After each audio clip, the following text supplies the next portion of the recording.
माननीय सदस्यहरू, कर्णाली प्रदेश सभाको 9औं अधिवेशनको 6औं बैठकको कारबाही प्रारम्भ हुन्छ। माननीय सदस्यहरू, प्रदेश प्रमुखको कार्यालयबाट मन्त्री परिषद गठन सम्बन्धी पत्र प्राप्त हुन आएको छ। सो पत्रको ब्यौरा वाचन गरेर सुनाउँछु। विषय मन्त्री परिषद गठन सम्बन्धमा श्री प्रदेश सभा सचिवालय, कर्णाली प्रदेश, वीरेन्द्रनगर, सुर्खेत। माननीय प्रदेश प्रमुख श्री तिलक परियारले माननीय मुख्यमन्त्री श्री जीवनबहादुर शाहीको नेतृत्वमा मिति 2078 7 16 मा गठित मौजूदा मन्त्री परिषदमा नेपालको संविधानको धारा 168 को उपधारा 9 र धारा 170 को उपधारा 1 बमोजिम माननीय मुख्यमन्त्रीको सिफारिसमा मिति 2078 10 23 गते देखाए अनुसार नियुक्ति, हेरफेर र कार्यविभाजन गरी मन्त्री परिषद गठन गर्नुभएको बेहोरा जानकारीका लागि अनुरोध छ। क्रम संख्या, नामथर, पदनाम, कार्यविभाजन। श्री जीवनबहादुर शाही मुख्यमन्त्री तथा मन्त्री परिषदको कार्यालय, श्री यज्ञबहादुर बुढा छेत्री मन्त्री सामाजिक विकास मन्त्रालय, श्री चन्द्रबहादुर शाही मन्त्री भूमि व्यवस्था कृषि तथा सहकारी मन्त्रालय, श्री बिन्दमान विष्ट मन्त्री आर्थिक मामिला तथा योजना मन्त्रालय, श्री पदमबहादुर रोकाया मन्त्री भौतिक पूर्वाधार तथा शहरी विकास मन्त्रालय, श्री गणेश प्रसाद सिंह मन्त्री जलस्रोत तथा ऊर्जा विकास मन्त्रालय, श्री हिमबहादुर शाही मन्त्री आन्तरिक मामिला तथा योजना मन्त्रालय, श्री छिरिङ डमडुल लामा मन्त्री उद्योग पर्यटन तथा वातावरण मन्त्रालय। मिति 2078 10 23 ठाकुर प्रसाद सिग्देल, सचिव। माननीय सदस्यहरू, प्रदेश सरकार र प्रदेश सरकार मार्फत सरोकारवाला निकायहरूको ध्यानाकर्षण गराउनुपर्ने सार्वजनिक सरोकारका विषयहरूमा यथास्थानबाट आफ्ना भनाइ राख्न विशेष समयको व्यवस्था गरेको छु। बोल्न चाहनुहुने माननीय सदस्यहरूले सभामुखको आसनको बायाँतर्फ रहेका सचिवालयका कर्मचारीहरूको नाम टिपाउनुहोला। सर्वप्रथम माननीय श्री मीना सिंह रखाल। समय 5 मिनट।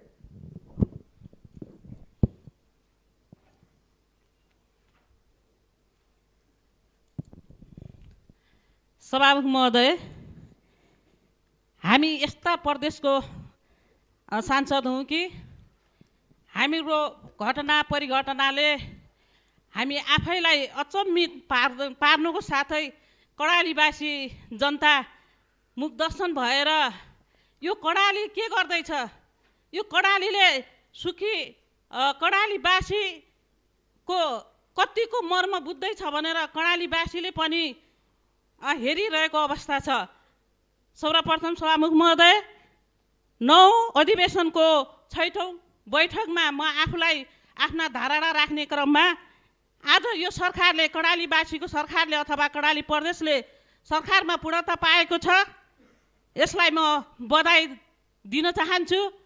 र हामी कर्णालीवासीको विडम्बना कस्तो छ भने, सभामुख महोदय, आफ्नो घर भत्काएर अर्काको घरको आगो ताप्ने र गैर सांसदबाट सरकार प्राप्त गर्नुपर्ने र अहिले अब कर्णालीवासीले धेरै सजगता अपनाएर हिँड्नुपर्ने र आफ्ना भएका मठ मन्दिरमा पनि ढोका लगाउनु पर्ने अवस्था म देख्दछु। सभामुख महोदय, पूर्णता पाएर पनि कर्णालीवासी सुखी हुन्छन् कि हुन्नन्, सन्तोष मान्छन् कि मान्दैनन्, यो कर्णालीवासीका जनतामा भर पर्ने कुराहरू र सरकारले गर्नुपर्ने उदाहरणका कुराहरू हुनुपर्ने छ। त्यसै गरी म एउटै मात्रै हाम्रो क्षेत्रको कुरा के राख्न चाहन्छु भने, सभामुख महोदय, आज समानुपातिका सांसदहरू मन्त्री भइरहेको अवस्थामा हाम्रो प्रदेशमा, हाम्रो जिल्लामा, हाम्रो क्षेत्रमा पूर्वाधारका विकासका कार्यक्रममा समानुपातिका मान्यहरूको अधिकार नभएको हामीले महसुस गरेका छौँ र आज मन्त्री हुन सक्ने अवस्था आइसकेपछि ती पूर्वाधार विकासका कार्यक्रममा समानुपातिक मान्यहरूको अधिकार हुन्छ कि हुन्न, यो कार्यविधिले हामीलाई चाहिँ छेकिरहेको अवस्था छ। हामीले यसलाई पटक पटक पनि उठाइरहेका छौँ। हाम्रो क्षेत्रमा र हाम्रो दैलेखमा दुईजना माननीयको पद रिक्त छ, तर समानुपातिका मान्नेलाई कुनै पनि आधिकारिक रूपमा चाहिँ त्यो कार्यविधिले हामीलाई समेटिरहेको छैन। हामी त्यस ठाउँमा जाँदाखेरि हाम्रा जनताहरूले हामीसँग ठुलो आशा गरिरहेका हुन्छन्, तर हामीले रित्तो हात गएर जनताको मुखमा अगाडि जानुपर्ने अवस्था हामीले सिर्जना भइरहेको अवस्था छ। त्यसै कारण सभामुख महोदय, अहिले यो सरकारले पूर्णता पाएको छ। मन्दिरहरूका ढोका बन्द नहुन्, खुल्ला मान्छेहरूले हिँड्ने डुल्ने अवसर प्राप्त होस् र हामीले हाम्रा वनहरू, हाम्रा संरक्षण पर्यटन क्षेत्रमा हामीले अनुमान गर्न जाँदाखेरि हामी डराएर घुमेर हाम्रा 81 मन्दिरको ढोका बन्द नहोस् भन्दै र हाम्रा कार्यक्षेत्रमा हाम्रो पनि अधिकार हुनुपर्छ र यो कार्यविधि तुरुन्तको छिटैभन्दा छिटो चाहिँ कार्यविधि फेरबदल गरेर आफ्ना कार्यालयमा, आफ्ना मन्त्रालयमा कर्मचारीहरूलाई चाहिँ सुझाव दिनुपर्ने हो कि अधिकार दिनुपर्ने हो कि अब हामीलाई त एउटै आशा के छ भने सभामुख महोदय, अब राष्ट्र सेवक कर्मचारी त्यस्ता भ्रष्ट नीतिमा नपरुन्। राष्ट्र सेवक कर्मचारीबाट नै हामीले केही राम्रा सूचनाहरू र राम्रा कामका हामीले प्राप्त पाउनुपर्ने छ भनेर म त राष्ट्र सेवक कर्मचारीप्रति नै उत्तरदायित्व मानेर उहाँहरूप्रति नै विश्वास गर्नेछु। यो सरकारप्रति मलाई विश्वास छैन, किनकि यसका पृष्ठभूमिहरू हेर्दाखेरि अहिले हामीले के प्राप्त गरेका छौँ कर्णाली प्रदेशमा भनेपछि कुनै पनि सार्वजनिक अवरोध लागेका मान्छे मात्रै हामीले प्राप्त गरिरहेका छौँ। त्यसैले यो जनताको विश्वास घटिरहेको अवस्थामा यो सरकारले पूर्णता पायो भनेर त्यति धेरै ठुलो गौरव मान्नुपर्ने अवस्था त छैन, तर पनि सरकारको मुख्यमन्त्री अलिकति पारदर्शी हुनुभयो भने हाम्रा पनि जनताका पनि अधिकारहरू समेटिन्छन् कि भन्ने आशा लागेको छ। हस्, धन्यवाद, नमस्कार। मान्य श्री राजु नेपाली, समय 5 मिनट।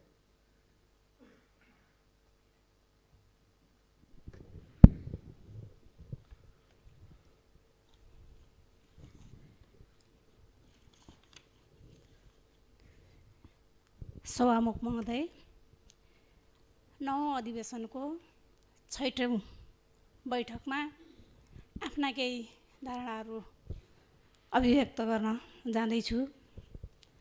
सर्वप्रथम त सरकारले यहाँ आज पूर्णता पाएको दिन छ। यो सरकारले पूर्णता पाउन त पाएको छ, तर समावेशीलाई एक्का राखेको रहेनछ। फेरि पनि त्यही पनि धन्यवाद दिन चाहन्छु।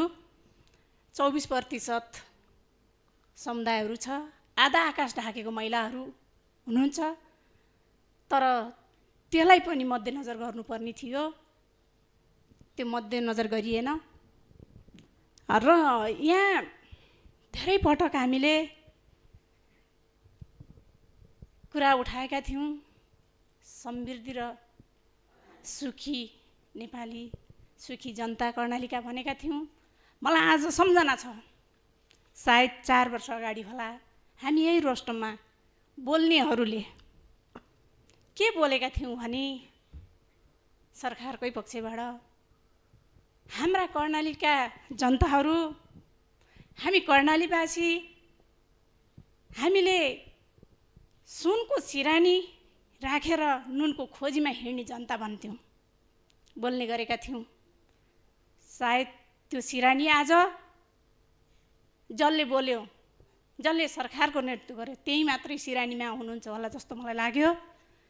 जो त्यो दुखी गरिब जनता, ती निमुखा जनता आज त्यो खाडी मुलुकमा छन्, त्यो भारतका कुना कुनामा एउटा नुन र एउटा पिठोको धुलो खोज्नका लागि तडपिएका छन्।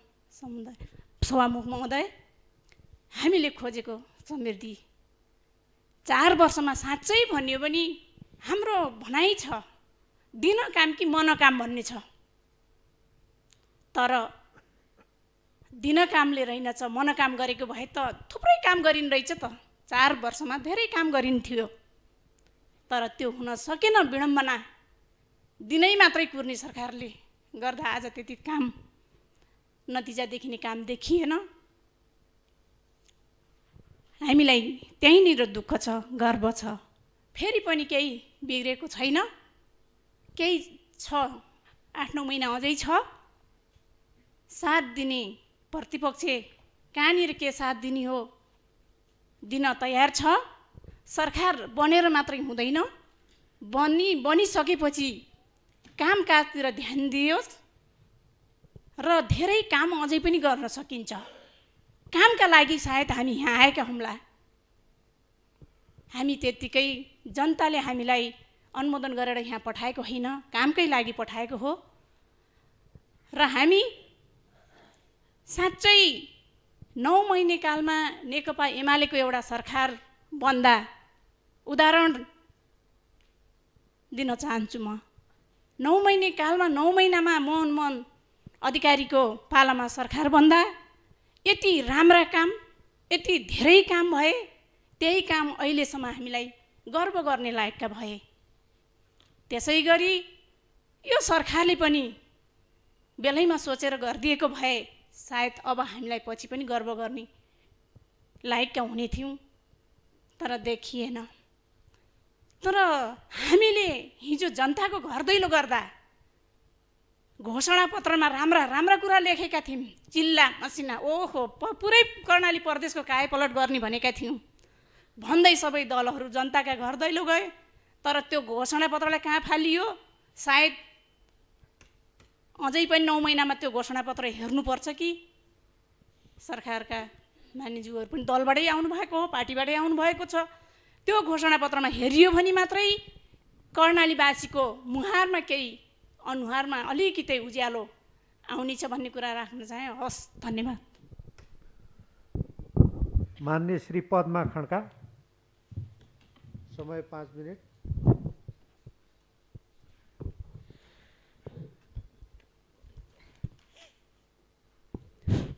सभामुख महोदय, 9औं अधिवेशनको 6औं बैठकमा केही मैले महत्त्वपूर्ण आफ्ना विषयहरू यहाँ राख्न चाहन्छु। सर्वप्रथम मैले कर्णाली प्रदेशको सरकार, गठबन्धन सरकारले पूर्णता पाएको छ। म यस मानेमा धन्यवाद दिन चाहन्छु सरकारलाई, जसले समावेशीको नारा हामीले उठाइरहेका छौँ। हामीले गर्दा यो संविधानमा समावेशीको कुरा चाहिँ लेखाउन सफल भयौँ भन्ने जुन नारा चाहिँ घन्काइरहनु भएको छ र समावेशीको चर्का नाराहरू बाहिर उठिरहेका छन्, तर कार्यान्वयनमा जाँदा आज गठबन्धन दलभित्र, मैले चाहिँ दलको नाम लिन चाहन्न, यहाँ गठबन्धन दलभित्र महिलाहरू के उपस्थित छैनन्, महिलाहरूको के समावेशी छैन? खै 33% संविधानले बोलेको कुरालाई खै कार्यान्वयन गरेको? संविधानमा बोलेको कुरालाई कार्यान्वयन गर्न नसक्ने गठबन्धन सरकारले जतिसुकै पूर्णता पाए पनि यसले राम्रो परिणाम कर्णालीमा दिन्छ होला जस्तो मलाई लाग्दैन। त्यसै कारणले मैले समावेशी सबै चरित्रलाई हेरेर पूर्णता पाएकोले पनि बधाई दिन चाहन्छु। त्यो मानेमा मैले बधाई दिन चाहन्छु यो सरकारलाई।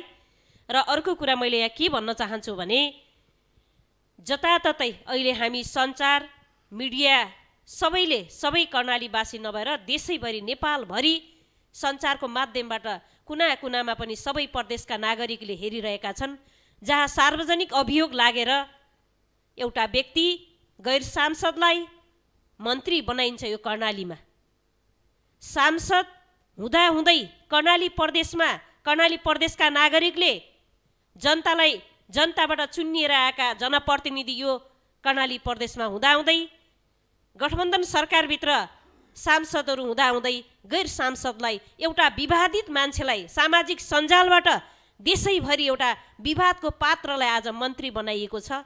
अब कर्णालीवासीका जनताले के पाउँछन्, यहाँ के उपलब्धि हुन्छ कर्णालीमा भनेर सोचिरहेका छन्, हेरिरहेका छन्, देखिरहेका छन्। अब हामी कर्णालीमा, यो कर्णाली यस्तो कर्णाली हो जहाँ मठ मन्दिर पर्यटनले भरिपूर्ण कर्णाली हो। मन्त्री नहुँदै यस्ता खालका फौजदारी अभियोग लागेका व्यक्तिले अब हाम्रा यी मन्दिरहरूका ढोका बन्द गर्नुपर्ने त होइन? के हो यो? यस्तो खालको चाहिँ पात्रलाई कसरी मन्त्री बनाइयो? एउटा गम्भीर विषय छ। यसलाई कर्णाली प्रदेशको गठबन्धन सरकारले कसरी लैजान्छ कार्यान्वयनमा हेर्न बाँकी नै छ। र अर्को कुरा मैले यहाँ के भन्न चाहन्छु भने, आफ्नो घर पार्टीभित्र जहाँ नेकपा एमालेबाट निर्वाचित भएका सांसदहरू, नेकपा एमालेका ती शुभचिन्तक, ती कार्यकर्ताले भोट हालेर निर्वाचित भएका कार्यकर्ताहरू पार्टीभित्र समावेशी भएन, पार्टीभित्र मूल्याङ्कन भएन भनेर फलोर क्रस गरेर अर्को पार्टी आफ्नो घर भत्काएर अर्काको आँगन ताप्न जाँदा पनि आज समावेशीको नारा उठेन, त्यहाँ आज उठाइएन त्यो नारा। किन लागू भएन? आज त्यही लागू गर्न उहाँहरू हाम फाल्नु भएको थियो त, आज किन लागू भएन?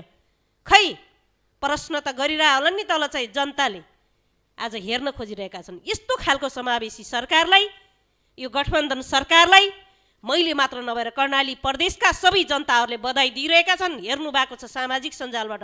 मैले यस मानेमा तपाईँहरूलाई बधाई दिन चाहन्छु।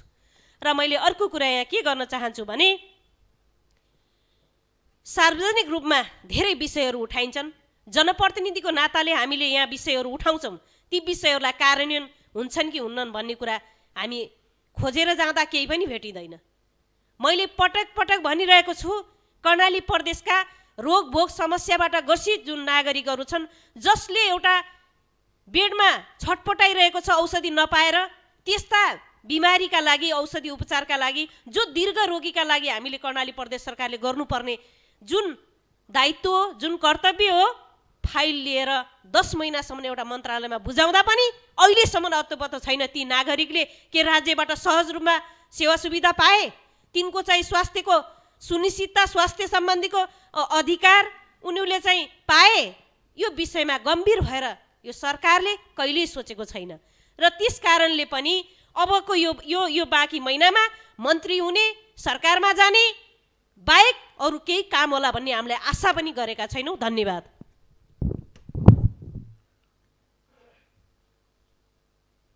मान्य श्री बद्मी कुमारी बोहरा, समय 5 मिनट।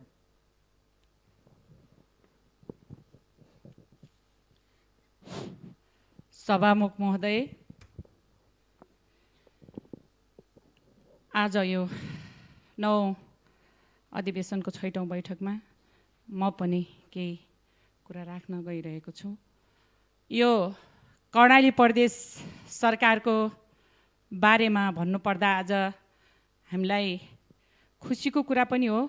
धेरै 2-3 महिनापछि बल्ल एउटा सरकारले पूर्णता पाएको छ र नियुक्त मन्त्री सम्पूर्णलाई सभामुख मार्फत बधाई दिन चाहन्छु।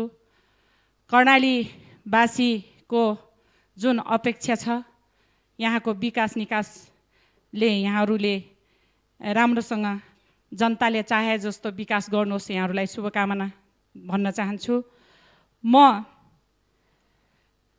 योभन्दा धेरै पहिला 76 सालको कुरा हो, 76 असार 28 गते जुन डोल्पाको मुट्केचुला गाउँपालिकामा बाढी गयो, 12 जना बेपत्ता भएर केही लास प्राप्त भए, केही मान्छे 2-3 जना अझै बेपत्ता हुनुहुन्छ। त्यहाँको त्यतिखेरको नेकपाको सरकारको नेतृत्व साईले नै गर्नुभएको थियो। अहिले पनि साई नै हुनुहुन्छ सरकारको नेतृत्वमा। त्यतिखेर दिनुपर्ने, जनतालाई दिनुपर्ने राहत त कहाँ जाओस् उनीहरूले पाउनुपर्ने बिमाको पैसा पनि विभिन्न बहाना बनाएर यो कानुन मन्त्रालयले चिठीमा लफडा नहुने कुराहरू लेखेर जनताले सहजै पाउने तरिका नगएर घुमाउरो पाराले 2-3 पटक जिल्लामा पैसा गयो, राहतको पैसा। त्यो अहिलेसम्म तिनी बाढी पीडितहरूले पाएका छैनन्। त्यहाँका कर्णालीका 10 जिल्लाका जनता सबै बराबर हुन् सरकारका लागि। सरकारमा नेतृत्व गर्ने मान्छे कुनै पार्टीको होला, सरकारमा नेतृत्व गर्ने मान्छे कुनै पार्टीको प्रतिनिधि होला, तर 10 जिल्लाका जनता सरकारका सबैका बराबर हुन्। कालीकोटमा आगो लाग्दाखेरि 1 महिनामा 1 घर बराबर 5 लाख रुपियाँ प्राप्त गरे। तिनी पनि हाम्रै जनता हुन्, म त्यसको लागि विरोध गरेको होइन। तर डोल्पाका जनताले खै अहिलेसम्म घर बग्यो, घरबार विहीन भए मान्छे कतिपय 2-3 घर यहीँ सुर्खेतमा बसेर अहिले आफन्तको छाडीमा बसेर जीवन बिताइरहेका छन्। यो सरकार यो 10 वर्ष जनआन्दोलन, जनयुद्ध गरेर जुन 17 हजार मान्छे मरेर प्राप्त भएको यो बलिदानी प्राप्त गरेर गरेको सरकार के यो पक्षपाती सरकार के एक जनता, एउटा जिल्लाका जनता जो मुख्यमन्त्री हुने ठाउँका मान्छे मात्रै सरकारका जनता हुने, नहुने ठाउँका जनता के अर्कै ठाउँका हुन्? यस्तै कुरामा अर्को विषय भन्न चाहन्छु। यो धेरै कुरामा एकीकृत बस्तीका नाममा डोल्पाका भूगोल हेर्नुहोस्, हुम्लाको पनि भूगोल त्यस्तै छ होला। कर्णालीका कतिपय भूगोलहरू एकदमै विकट छन्, धेरै ठुलो भूगोल छ, जनसङ्ख्या थोरै छ, मान्छेका बस्तीहरू कुना कन्द्रा छन्। कैयौँ वर्षदेखि सदरमुकामको नाम नदेखेका जनताहरू छन्।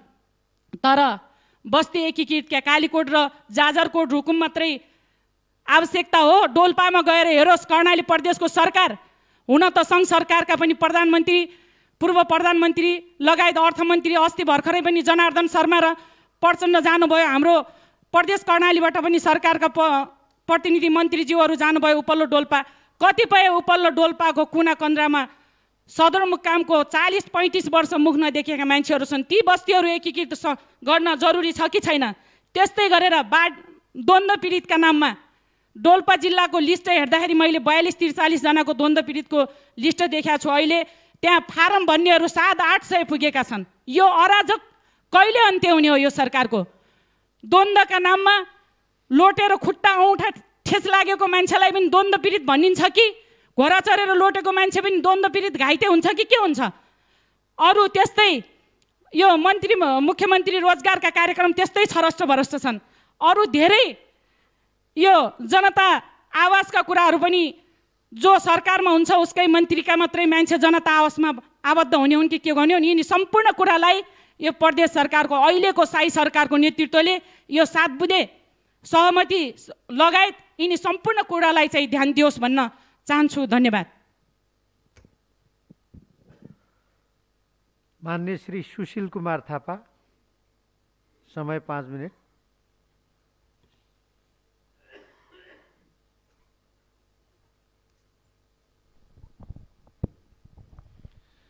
माननीय सभामुख महोदय, भर्खर मात्रै हामीले लगभग 97 दिनको प्रतीक्षापछि कर्णाली प्रदेश सरकारले पूर्णता पाएको छ। कार्चेल लामा लगायत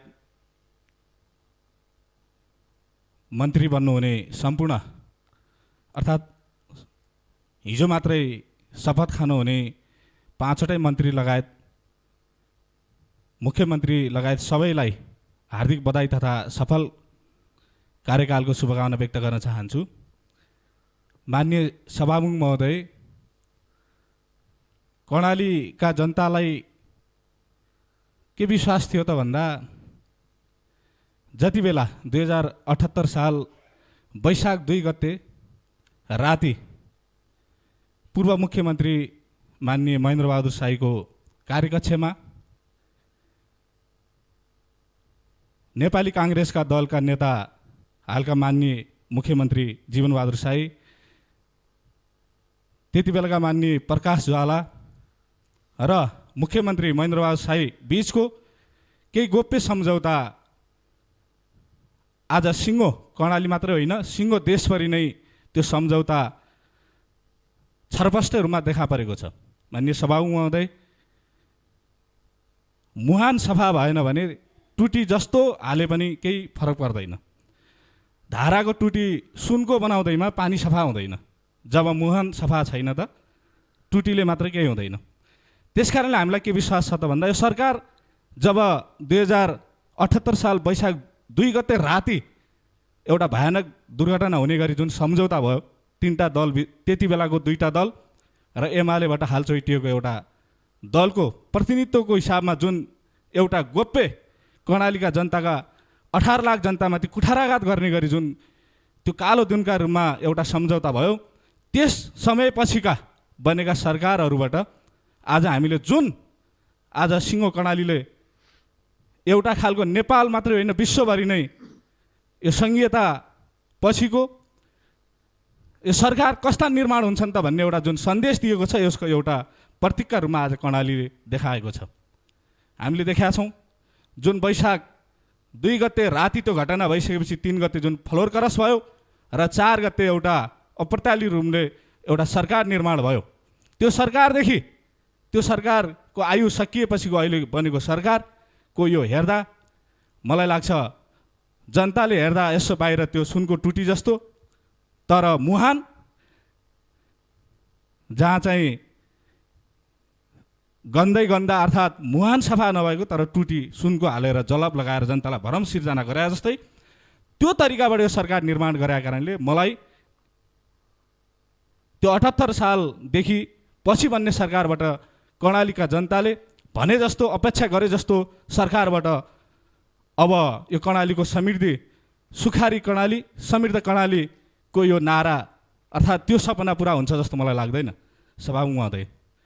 सभामुख महोदय, हामीले पुस मसान्तभित्र विशेष अनुदानको सँगसँग विशेष अनुदानको योजनाहरू सिफारिस गर्नुपर्ने मुख्यमन्त्री कार्यालयबाट त्यो हेर्दा मैले हेरेँ, त्यो योजना हेर्दा 3टा विशेष अनुदानका लगभग 76 करोड जतिको हुम्लामा योजना सिफारिस गरियो भने कालीकोटमा पनि 3वटा योजना लगभग 60 करोडको योजना सिफारिस गरियो र अन्य जिल्ला अलिकति राजधानी भएको कारणले त्यो पनि आफ्ना कार्यकर्ता अनुकूलका केही योजनाहरू छन् भने अन्यत्र विशुद्ध नेपाली काङ्ग्रेससँग जोडिएका त्यो पनि त्यो भूगोलको होइन कार्यकर्ता लक्षित योजनाहरू सिफारिस गरेर विशेष अनुदान जो चाहिँ करोडौँको रूपमा हुन्छ त्यस्ता योजनाहरू त्यो ढङ्गले सिफारिस गरिएको अवस्था छ।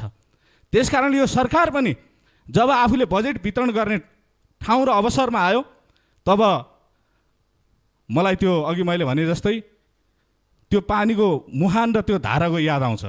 त्यही ढङ्गले यो सरकार निर्माण भएको कारणले यसको सुरुवाती पनि त्यहाँबाट देखा परेको छ। त्यसैले माननीय सभामुख महोदय, हामीले धेरै अपेक्षा गर्नुपर्ने र यो कार्चे लामा जस्ता मान्छेहरू सरकारको मन्त्री हुँदा कुनै अनौठो मान्नुपर्ने स्थिति अवस्था हो जस्तो मलाई लाग्दैन। यस्ता अब यो त भर्खर सुरुवाती मात्रै हो, कास्टिङ मात्रै हो। हामीले त कस्तो दुर्दशा देख्न पर्ने हो, कर्णालीलाई कुन ढङ्गले अब नेपाल मात्र होइन विश्वका सामु हामीले चिनाउनु पर्ने हो, नेपालको संहिताको अभ्यास कसरी प्रयोग भएको छ भनेर कर्णालीबाट देखाउने खालका यी नामहरू यी कामहरू अब कसरी अगाडि बढ्दैछन् यी त हामीले देख्दैछौँ, हामी देखाउँदैछौँ, कर्णालीवासी जनताका नामबाट हामी देखाउँदैछौँ। धन्यवाद सभामुख महोदय। मान्य श्री दल रावल, समय 5 मिनट। सभामुख महोदय, करिब 97 दिनपछि हाम्रो कर्णाली प्रदेश सरकारले पूर्णता पाएको छ। हिजो मात्रै विस्तारित मन्त्री परिषदमा नवनियुक्त मन्त्रीज्यूहरूलाई हार्दिक बधाई तथा यहाँहरूको कार्यकालको सफलताको शुभकामना व्यक्त गर्न चाहन्छु। मेरो जिल्लाले त सिङ्गो मुख्यमन्त्री र अर्को मन्त्री पनि पाएछ। आउँदो चुनावमा एमालेलाई एजेन्डै नआउने गरिकन विकास निर्माणले छलाङ मारोस्, झनै शुभकामना छ। म एउटा मात्रै संविधानको एउटा धारा स्मरण गराउन चाहन्छु ताकि अहिलेको मुख्यमन्त्री आफै संविधान सभाको सदस्य हुनुहुन्थ्यो, उहाँले पनि त्यो संविधानमा हस्ताक्षर गर्नुभएको छ। उहाँकै नेतृत्वमा चाहिँ हिजो सरकार बन्यो। संविधानको धारा 68 को 9 मा के लेखिएको छ भने म पढेर मात्रै सुनाउने अनुमति चाहन्छु सभामुख महोदय। प्रदेश प्रमुखले मुख्यमन्त्रीको सिफारिसमा प्रदेश सभाका सदस्य मध्येबाट समावेशी सिद्धान्त बमोजिम मुख्यमन्त्री सहित प्रदेशका कुल सदस्य सङ्ख्याको 20% भन्दा बढी नहुने गरी प्रदेश मन्त्री परिषद गठन गर्ने छ। समावेशी सिद्धान्त भने पछाडि परेको वर्ग क्षेत्र, महिला, दलित, आदिवासी जनजाति लगायतका सीमान्तकृत समुदायलाई नै समावेशी भनिन्छ होला, मलाई त्यो लाग्छ सभामुख महोदय। 1-1.5 वर्षमै समाजवाद ल्याइहाल्छौँ, यो एमालेले त केही सम्भवै भएन समाजवाद ल्याउने भनेर हाम फालेका साथीहरू, नामै समाजवाद राखेका साथीहरू पनि यही सरकारमा हुनुहुन्छ, कोलुसन पार्टनरमा हुनुहुन्छ।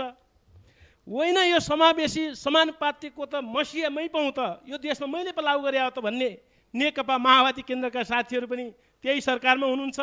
होइन यो प्रजातन्त्र त हाम्रो पो हो त, यो अरूले कहाँ ल्यायो, लोकतन्त्रका त हामी त हिमायती हो भने नेपाली काङ्ग्रेसको त सिङ्गो सरकारै छ।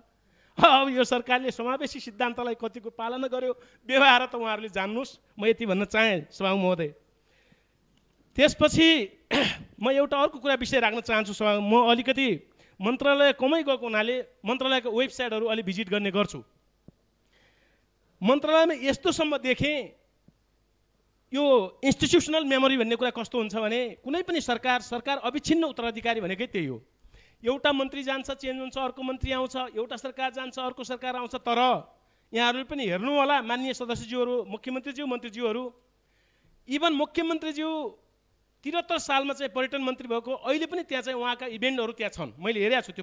त्यो पर्यटन मन्त्रालयमा हेरेँ, आधा दर्जनभन्दा बढी पर्यटन मन्त्रीहरू चेन्ज भइसके। तर म अस्ति मात्रै चैतमा छोड्या मन्त्रीका त सबै डिलिट, सबै चाहिँ इन्स्टिट्युसनल मेमोरी डिलिट। मेरो मात्र होइन, एउटा आर्थिक मामिला मन्त्रालय र आन्तरिक मामिला मन्त्रालय के अरे यो दुईवटा मन्त्रालय बाहेक अरू सबै मन्त्रालयका हामीले बनाएका त्यति दुःख गरेका बिलहरू ऐन बनेका छन्, त्यत्रा संरचनाहरू बनेका छन्, ती सबै त्यहाँ काम लाग्ने, त्यहाँ राख्न मिल्ने। तर ती मन्त्रीका फोटै डिलिट गर्दा उहाँलाई आनन्द नआउने। त्यो सरकारको 100 वर्ष अब 2 दिनपछि पुग्दैछ, एउटा प्रगतिमा त्यो पनि आउने होला। पहिलाका सरकारका मन्त्रीहरूले धेरै काम गरेका रहेछन्, यो डिलिट इन्स्टिट्युसनल मेमोरी क्लियर गर्दा गर्दा वेबसाइटबाट धौधौ भयो भन्ने चाहिँ एउटा बुदा आउँछ होला प्रगतिमा भन्ने मलाई लाग्छ। त्यसै गरी त्यो कस्तो भने माननीय मुख्यमन्त्री, म भन्न चाहन्छु, प्रेस विज्ञप्ति समेत हाम्रो चाहिँ वेबसाइटमा त कर्णालीको गर्व पनि हो। हामी सरकारमा हुँदा पनि नहुँदा पनि हाम्रो कर्णाली सरकार हाम्रो गर्व हो, हामी त्यो ठान्छौँ। दुनियाँका 7 अरब मान्छेले कोही न कोही त त्यो सरकारका त्यो वेबसाइट त भिजिट गर्छन् होला नि। म अरू केही भन्दैन, प्रदेश सभाको वेबसाइट मात्रै हेरियोस्, कति राम्रो व्यवस्थित गरिरहेको छ प्रदेश सभाले, मैले प्रशंसा गर्न चाहन्छु। हाम्रा मन्त्रालयका कतिपय मन्त्रालयका त मन्त्रीका त्यो उसले खिचिया फोटो, त्यो के भन्छ मोबाइलमा ल्याएर स्क्यानिङ गरेर राखेका फोटोहरू यतिसम्म प्रेस विज्ञप्तिसम्म शुद्ध भाषामा लेख्न जानिएको छैन। त्यो वेबसाइट हेर्दाखेरि के होला, कर्णालीको सरकारहरूका बाहिरको इम्प्रेसन के बन्ला? म चाहिँ सरकारलाई यो आग्रह गर्न चाहन्छु। त्यसै गरी यो मेरो जिल्ला उच्च हिमाली जिल्ला हो सभामुख महोदय, हुम्ला मैले अस्ति पनि चाहिँ माननीय मुख्यमन्त्रीलाई चाहिँ हुम्लाबाटै फोन गरेर भनेको थिएँ, अहिले पनि सिमीकोट सदरमुकाम सिमीकोटमा 2 फिटभन्दा बढी हिउँ जमेको छ। त्यहाँ एउटा हाइड्रो पावर थियो, माइक्रो हाइड्रो एउटा 500 किलोवाट भनेको थियो, तर चाहिँ 150 भन्दा बढी बत्ती आउँदैन सिमीकोट सदरमुकाममा। त्यहाँ सरकारी गैर सरकारी थुप्रै कार्यालयहरू छन्, जनता चिसोमा छन्, कटाङ लिएर बसेका छन्, त्यहाँ चाहिँ 17-18 घन्टा लोड सेडिङ हुन्छ, त्यसले धान्दैन। एउटा मैले पहिलाको माननीय मुख्यमन्त्रीलाई पनि 2 चोटि भिजिट गराएर अनुरोध गरे हो, उहाँले चाहिँ लागू गर्नु भएन। अहिले मुख्यमन्त्री स्वयं जिल्लाको हुनुहुन्छ, हुम्लाको सिमीकोटमा एउटा अल्टरनेटिभ पावरको लागि चाहिँ त्यहाँ 500 देखि 1 मेगावाटसम्मको 500 किलोवाटदेखि 1 मेगावाटको तत्काल सोलर सिस्टमको चाहिँ व्यवस्था गरियोस्, अन्यथा त्यहाँका जनताहरूले सर्भिस डेलिभरी पनि पाउनेवाला छैन, जनता आफै पनि चिसोमा कठ्याङ लिएर बस्ने अवस्था छ। म चाहिँ यो सरकारलाई अनुरोध गर्न चाहन्छु। त्यसै गरी अब म चाहिँ अन्तिममा अस्ति मुख्यमन्त्रीले आफ्नो पहिलो भाषणमा प्रशंसा गर्नुभयो, प्रतिपक्ष दलको अत्यन्त प्रशंसा गर्नुभयो। मलाई गर्व के लाग्यो भने साँच्चैको लोकतन्त्रको हिमायती त एमाले पो रहेछ जस्तो लाग्यो। उहाँ आफै 3 वर्ष प्रतिपक्ष भएको, हामी त परम्परागत प्रतिपक्ष भएछु, विरोधको लागि मात्रै विरोध गरेछु, बल्ल प्रतिपक्ष आजदेखि देखेँ भन्नुभयो। म सरकारका माननीय मुख्यमन्त्रीलाई विशेष धन्यवाद प्रकट गर्न छु। धन्यवाद। माननीय सदस्यहरू, विशेष समयमा बोल्ने माननीय सदस्यहरूको बोल्ने क्रम समाप्त भएको जानकारी गराउँछु। माननीय सदस्यहरू, अब म कर्णाली प्रदेश सरकारका मुख्यमन्त्री माननीय श्री जीवनबहादुर साईलाई प्रदेश लोकसेवा आयोगको वार्षिक प्रतिवेदन सभा समक्ष पेश गर्न अनुमति दिन्छु।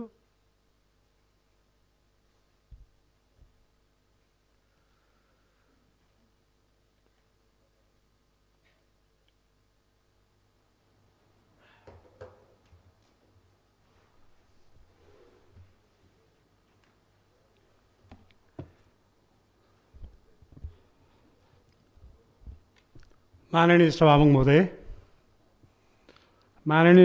महोदय मार्फत सम्मानित सदनलाई एउटा कुरो मैले पढ्नुभन्दा अगाडि एउटा जानकारी दिन चाहन्छु। सरकारको प्रमुखको हैसियतले सदनप्रति कति एकाउन्टेबल छ भन्ने कुरा मेरा उपस्थितिले पनि सम्मानित संसदले मूल्याङ्कन गर्नेछ भन्ने मैले सोचेको छु। सरकार प्रमुखहरू जहाँ पनि आउनुपर्छ भन्ने होइन, यी सदनको मर्यादाको लागि म आफै आउने बस्ने र यी पेपरहरू पनि सकभर आफैले प्रेजेन्ट गरेको हुनाले यसमा सम्मानित संसदले अन्यथा र भ्रामक कुरा नगरिदिनको लागि हार्दिक अनुरोध गर्दछु। माननीय सभामुखज्यू, प्रदेश लोकसेवा आयोग पहिलो संशोधन ऐन 2077 को दफा 66 को दफा 1 बमोजिम माननीय प्रदेश प्रमुखज्यू समक्ष पेश भएको प्रदेश लोकसेवा आयोगको प्रतिवेदन 2077-78 लाई सभा समक्ष पेश गर्दछु। माननीय सदस्यहरू, अब म कर्णाली प्रदेश सरकारका मुख्यमन्त्री माननीय श्री जीवनबहादुर साईलाई मुख्य न्यायाधिवक्ताको वार्षिक प्रतिवेदन सभा समक्ष पेश गर्न अनुमति दिन्छु।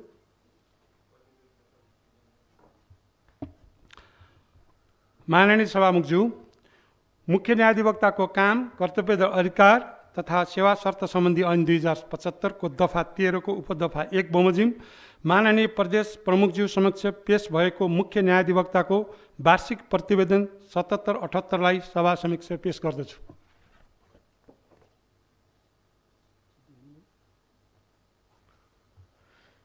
माननीय सदस्यहरू, कर्णाली प्रदेश सरकारका मुख्यमन्त्री माननीय श्री जीवनबहादुर साईले सभामा पेश गर्नुभएको प्रदेश लोकसेवा आयोग र मुख्य न्यायाधिवक्ताको वार्षिक प्रतिवेदन प्रदेश सभा अन्तर्गत गठित विधायन तथा प्रदेश मामिला समितिमा छलफलका लागि पठाउन म प्रदेश सभा सचिवलाई निर्देशन दिन्छु। माननीय सदस्यहरू, अब म कर्णाली प्रदेश व्यापार व्यवसायको दर्ता तथा सञ्चालनका सम्बन्धमा व्यवस्था गर्न बनेको विधेयक 2077 माथि संशोधन प्रस्ताव परि अर्थ तथा प्राकृतिक स्रोत समितिमा छलफल भए पश्चातका निर्णय र प्रतिवेदन सभा समक्ष राख्न समितिका सदस्य मान्य श्री दल रावललाई समय दिन्छु।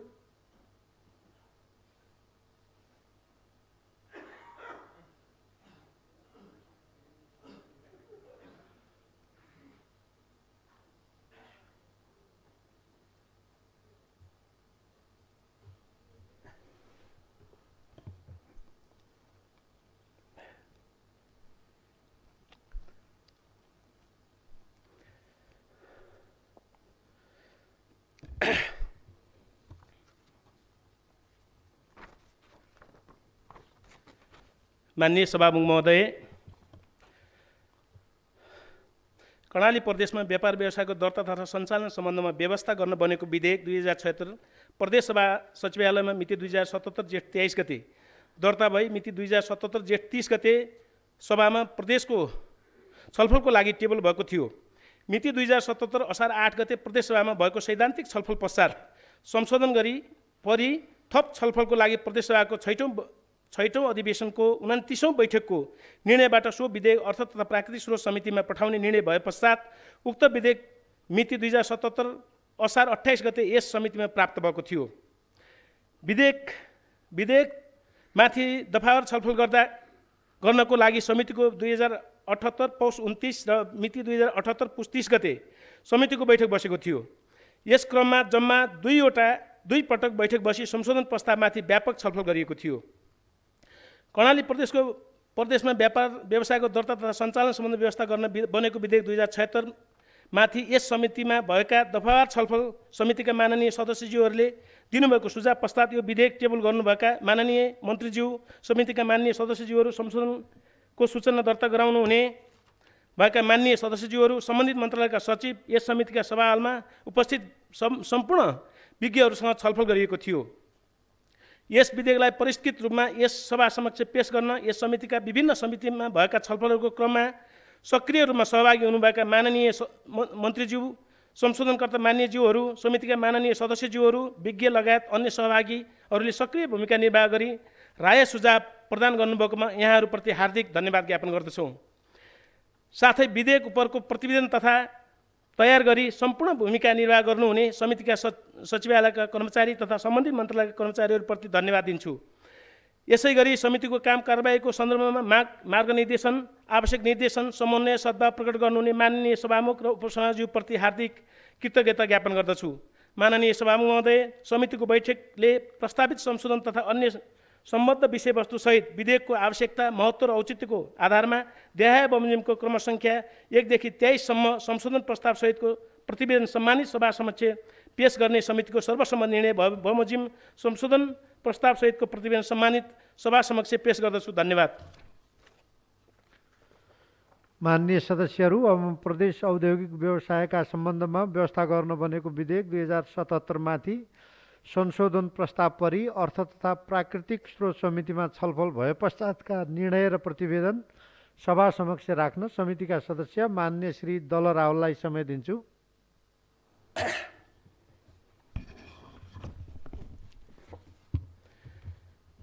माननीय सभामुख महोदय, प्रदेश औद्योगिक व्यवसाय सम्बन्धमा व्यवस्था गर्न बनेको विधेयक 2077 प्रदेश सभा सचिवालय मिति 2077 जेठ 23 गते दर्ता भई मिति 2077 जेठ 30 गते सभामा छलफलका लागि टेबल भएको थियो।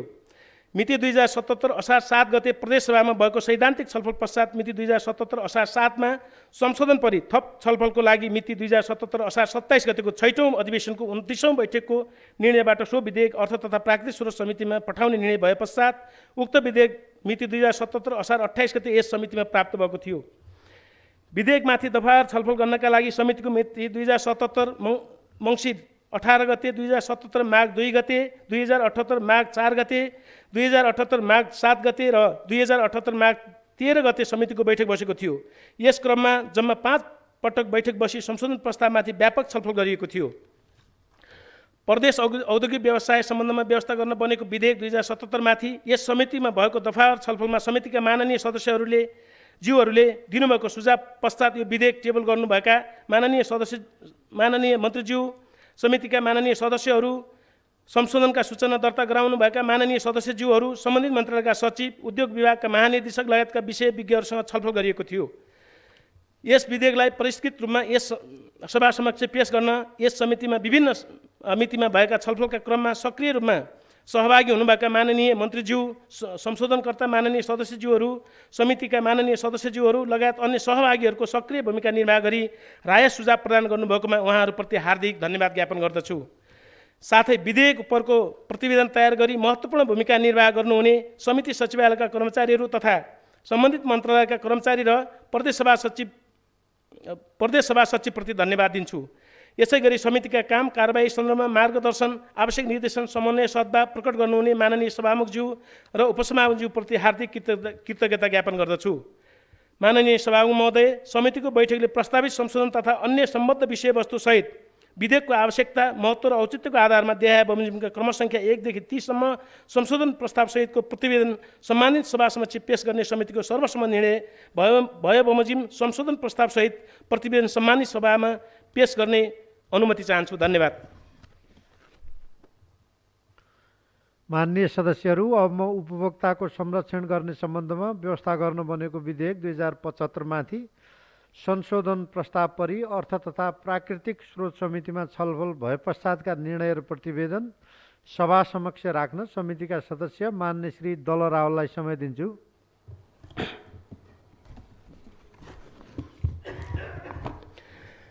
माननीय सभामुख महोदय, कर्णाली प्रदेशको उपभोक्ता संरक्षण गर्ने सम्बन्धमा व्यवस्था गर्न बनेको विधेयक 2075 प्रदेश सभा सचिवालयमा मिति 2075 चैत 10 गते दर्ता भई मिति 2075 जेठ 11 गते सभामा टेबल भई मिति 2075 जेठ 20 गते प्रदेश सभामा सैद्धान्तिक छलफल र संशोधन दर्ता भएको थियो। त्यस पश्चात मिति 2076 आश्विन 9 गते सभाबाट सो विधेयक अर्थ तथा प्राकृतिक स्रोत समितिमा पठाउने निर्णय भएको थियो।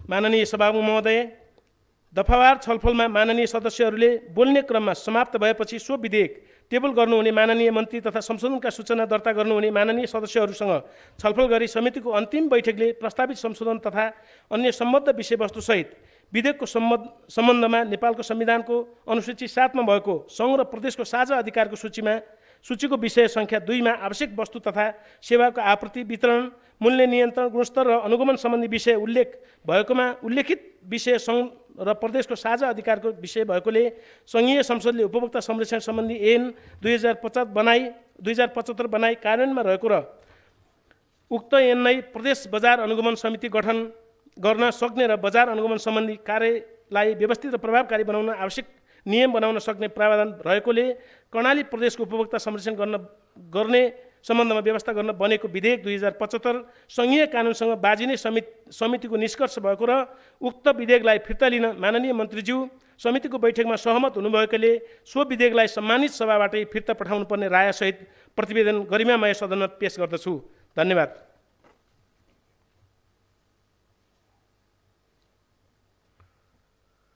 माननीय सदस्यहरू, अब प्रदेश सभा नियमावली 2074 को नियम 105 मा भएको व्यवस्था अनुसार कर्णाली प्रदेश सभा सदस्य मान्य श्री नरेश भण्डारीलाई सिन्जा सभ्यता संरक्षण तथा विकास विधेयक 2078 सभा समक्ष टेबल गर्न समय दिन्छु।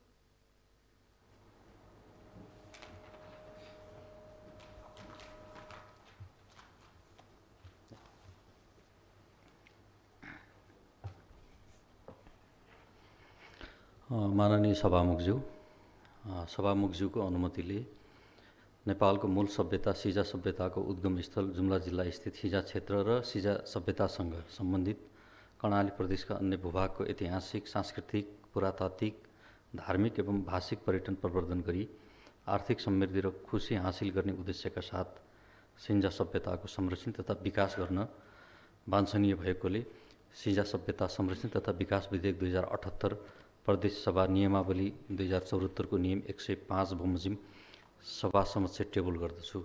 धन्यवाद।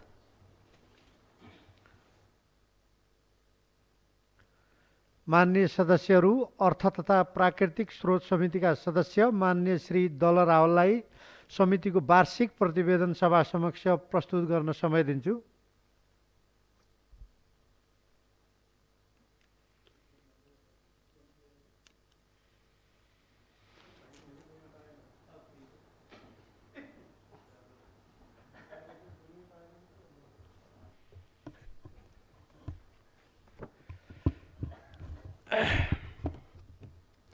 माननीय सभामुख महोदय, संसदीय प्रणालीले अभ्यासमा सीमित समिति प्रणालीको महत्त्वपूर्ण भूमिका रहने गर्दछ। समिति प्रणालीबाटै संसदको बहुआयामिक र काम कारबाही सरल र प्रभावकारी ढङ्गले सञ्चालन हुने गर्दछन्। त्यसैले समिति प्रणालीको संस्थागत विकास गर्न र यसको व्यावहारिक अभ्यासलाई सफल तुल्याउनको लागि समितिहरूको काम कारबाही कार्य प्रकृति स्पष्ट र व्यावहारिक बनाउन आवश्यक भएकोले हामीले यस सभाका काम कारबाहीप्रति प्रदेश सभाका सदस्यहरूलाई जागरुक र जिम्मेवार तुल्याई प्रदेश सरकारलाई जनताप्रति उत्तरदायी बनाउनका लागि साथै सभाका कार्यलाई व्यवस्थित र प्रभावकारी रूपमा सम्पादन गर्न र विधेयकहरूलाई परिमार्जन गरी परिष्कृत गर्नका लागि कर्णाली प्रदेश सभा नियमावली 2074 को नियम 145 बमोजिम यस सभाबाट 4 वटा विषयगत समितिहरू गठन भएको सर्वविदितै छ। विषयगत समिति मध्ये एउटा महत्त्वपूर्ण विषयगत समिति अर्थ तथा प्राकृतिक स्रोत समिति पनि हो। राज्य प्रशासनलाई सहज, सरल र पारदर्शी बनाउनुको दृष्टिकोणबाट उदार व्याख्या गरी यसलाई जनभावना अनुकूल र प्रदेश सरकारका गतिविधिहरूलाई प्रभावकारी बनाउने कार्यमा यस समितिको भूमिका रहँदै आएको छ।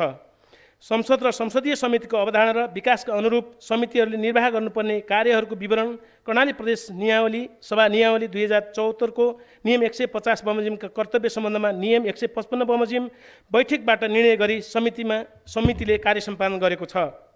सभामुख महोदय, यस समितिले समितिको अधिकार क्षेत्रभित्र रही सम्बन्धित विषयमा विविध विधि निर्माण र सरकारी काम कारबाहीमा उत्तरदायित्व वहन भए नभएको सन्दर्भमा जाँचबुझ र मूल्याङ्कन गर्दै आइरहेको छ। कर्णाली प्रदेश सभा नियमावली 2074 बमोजिम मिति 2077 असार 28 गते निर्वाचनबाट गठित यस समितिमा हाल 8 जना माननीय सदस्यहरू रहनुभएको छ। यस समितिलाई कर्णाली प्रदेश सभा नियमावली 2074 ले आर्थिक मामिला तथा योजना मन्त्रालय, भौतिक पूर्वाधार विकास मन्त्रालय र उद्योग, पर्यटन, वन तथा वातावरण मन्त्रालय र सो अन्तर्गतका निकायहरूको काम कारबाही भनी कार्यक्षेत्र तोकिएको र सोही कार्यक्षेत्रभित्र रही यस समितिले आफ्नो काम अगाडि बढाएको जानकारी माननीय सभामुख मार्फत यस सभालाई जानकारी गराउन चाहन्छु। सभामुख महोदय, यस समितिको प्रदेश सरकारलाई प्रदेश सभाप्रति जिम्मेवार तुल्याउन समितिको कार्यक्षेत्रभित्र रही सरकारका गरेका विभिन्न काम कारबाहीहरूको अनुगमन र मूल्याङ्कन गरी आवश्यक निर्देशन र सल्लाह गरिरहेको साथै आफ्नो कार्य सम्पादन गर्दा सम्बन्धित मन्त्रालय तथा विभाग, आयोग र निकायका प्रतिनिधि र आवश्यकता अनुसार तत्त विषयका विशेषज्ञहरूसँग समेत छलफल गरी सम्बन्धित निकायले गरेका काम कारबाहीको सम्बन्धमा स्थलगत रूपमै अनुगमन गर्ने, आवश्यक राय सल्लाह सुझाव र निर्देशन दिने कार्य गरिरहेको जानकारी गराउन चाहन्छु। सभामुख महोदय, यस समितिको पहिलो बैठक बसेको 2075 वैशाख 17 गतेदेखि हालसम्म गरी जम्मा 74 बैठक बसेको र आफ्नो काम कारबाही अगाडि बढाइरहेको सम्बन्धित विषय क्षेत्रको थप अनुगमन, अध्ययन, अनुसन्धान गरी समितिको आन्तरिक काम कारबाहीलाई अझ व्यवस्थित गर्न विभिन्न समयमा आवश्यकता अनुसार उपसमिति गठन गर्ने र सो उपसमितिले दिएको प्रतिवेदन समेत यस समितिलाई थप व्यवस्थित गराउन मद्दत पुगेको कुरा म जानकारी गराउन चाहन्छु। सभामुख महोदय, सभा वर्षैभरि बस्न नसक्ने भएकोले सभाको प्रतिनिधित्व गर्दै सभाका काम कारबाही अगाडि बढाउन समितिको गठन भएको बेहोरा सर्वविदितै छ। सरकार सभा र समितिप्रति जवाफदेही र उत्तरदायी हुनुपर्नेमा सभा र समितिहरूप्रति जवाफदेहिता र उत्तरदायित्वप्रति सरकार गम्भीर नभएको महसुस भएको छ। समितिले आवश्यक परेको खण्डमा समय समयमा विभिन्न विवरण माग गर्ने गरेकोमा उक्त विवरणहरू समयमा उपलब्ध नहुने र उपलब्ध भएका विवरण पनि सान्दर्भिक नभएको कारणले गर्दा पनि यस समितिबाट गरिने अनुगमन कार्यमा समस्या रहेको छ। समिति मार्फत दिएका निर्देशनहरूप्रति गम्भीर बन्न सभा मार्फत सरकारलाई निर्देशन हुन आवश्यक भएको कुरा पनि माननीय सभामुखज्यू मार्फत सभामा जानकारी गराउन चाहन्छु। सभामुख महोदय, समितिलाई चुस्त दुरुस्त र व्यवस्थित गर्न समितिको बैठक सञ्चालन कक्षामा अति आवश्यक साधन स्रोतको यथोचित व्यवस्थापन, समितिको कार्यक्षेत्रसँग सम्बन्धित विषयमा स्थलगत अध्ययन अनुगमन गर्न बजेटको व्यवस्था हुनुका साथै आवश्यक प्राविधिक कर्मचारीको उपलब्धता, समितिमा आमन्त्रण गरिएका विषयज्ञहरूको उचित पारिश्रमको व्यवस्था, माननीय सदस्य एवं सचिवालयका कर्मचारीहरूको समयानुकूल क्षमता अभिवृद्धि लगायतका विषयमा भ्रमण तथा प्रशिक्षणको व्यवस्था आवश्यक देखिएको समेत सभामुखज्यू मार्फत यस सभालाई जानकारी गराउन चाहन्छु। सभामुख महोदय, प्रभावकारी समिति प्रणाली व्यवस्थापन र सञ्चालनका लोकतन्त्रको विकास हुन्छ भन्नेमा दुई मत छैन। हामीहरू संसदीय अभ्यासमा जुटेका लामो इतिहास नभए पनि समितिका निरन्तर बैठक सञ्चालन, सरकारी काम कारबाहीको स्थलगत अनुगमन र निर्देशन, समितिका विधेयक दफावार छलफलको क्रममा विधेयक संशोधन पेश गर्ने र छलफलमा भाग लिने माननीय सदस्यहरूको रुचि र निरन्तर अभ्यासले समिति प्रणालीको विकास हुनुको साथै यसको महत्त्व बढिरहेको भन्न सकिन्छ। समिति एउटा सामूहिक भावना र सहयोगमा आधारित संस्था भएकोले यसमा सबैको सहयोग, चासो, सक्रियता आगामी दिनमा थप प्रभावकारी बनाउन समितिको पदाधिकारी एवं सदस्य सबैको समान दायित्व बोध हुनुपर्दछ। सभामुख महोदय, यस समितिको काम कारबाहीलाई प्रभावकारी रूपमा अगाडि बढाउन अहोरात्र खटिने समितिका कर्मचारी, प्रदेश सभा सचिव, विभिन्न मन्त्रालयका सचिवज्यू लगायत विषयज्ञहरूलाई धन्यवाद दिन चाहन्छु। यसैगरी समितिका काम कारबाहीको सन्दर्भमा मार्गनिर्देशन, आवश्यक निर्देशन, समन्वय र सद्भाव प्रकट गर्नुहुने माननीय सभामुखज्यू, माननीय उपसभामुखज्यूप्रति हार्दिक कृतज्ञता ज्ञापन गर्दछु। सभामुख महोदय, कर्णाली प्रदेश सभा नियमावली 2074 को नियम 157 बमोजिम आर्थिक वर्ष 2077-78 को अर्थ तथा प्राकृतिक स्रोत समितिको वार्षिक प्रतिवेदन माननीय सभामुखज्यू मार्फत यस सभामा पेश गर्दछु। धन्यवाद। माननीय सदस्यहरू, अब कर्णाली प्रदेश सरकारका तर्फबाट आर्थिक मामिला तथा योजना मन्त्री माननीय श्री बिन्दमान विष्टलाई कर्णाली प्रदेश पर्यटन सम्बन्धमा व्यवस्था गर्न बनेको विधेयक 2076 का सम्बन्धमा कर्णाली प्रदेश सभा नियमावली 2074 को नियम 120 को उपनियम 2 को खण्ड क बमोजिम प्रतिवेदनसहित विधेयकमाथि छलफल गरियोस् भनी सभा समक्ष प्रस्ताव गर्न समय दिन्छु।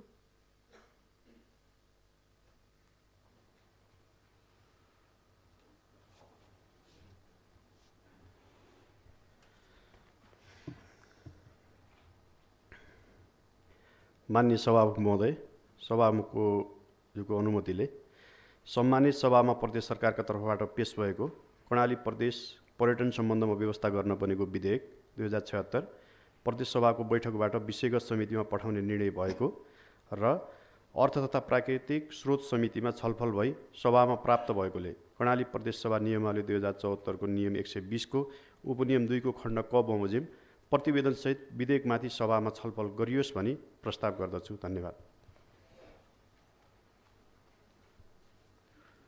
माननीय सदस्यहरू, कर्णाली प्रदेश सरकारका तर्फबाट आर्थिक मामिला तथा योजना मन्त्री माननीय श्री बिन्दमान विष्टले सभामा पेश गर्नुभएको कर्णाली प्रदेश पर्यटन सम्बन्धमा व्यवस्था गर्न बनेको विधेयक 2076 माथि प्रतिवेदनसहित विषयमाथिको छलफलका लागि समय निर्धारण गरेको छु।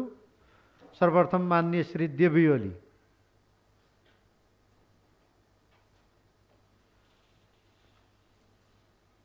समय 7 मिनट।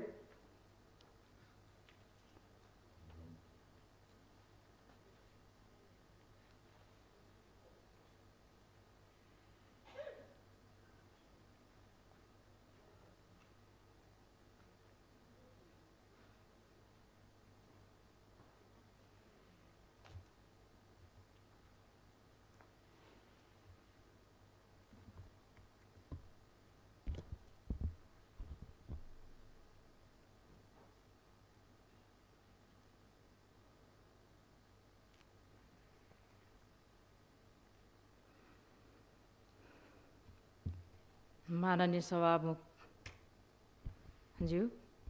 कर्णाली प्रदेश पर्यटन सम्बन्धमा व्यवस्था गर्न बनेको विधेयक 2076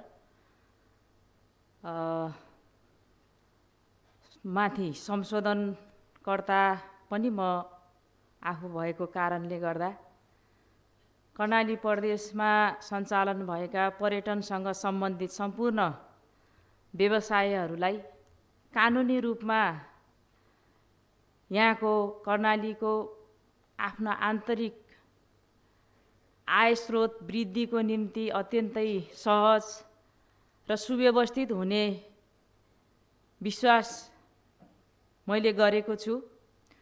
ट्राभल तथा ट्रेकिङ एजेन्सीको काम गर्न चाहने व्यक्तिलाई कानुनी रूपमा वैधानिक रूपमा इजाजत लिएर काम गर्नको निम्ति कानुनको शासन सबै नागरिकले प्रत्याभूत गर्नको निम्ति यो विधेयकले अत्यन्तै महत्त्वपूर्ण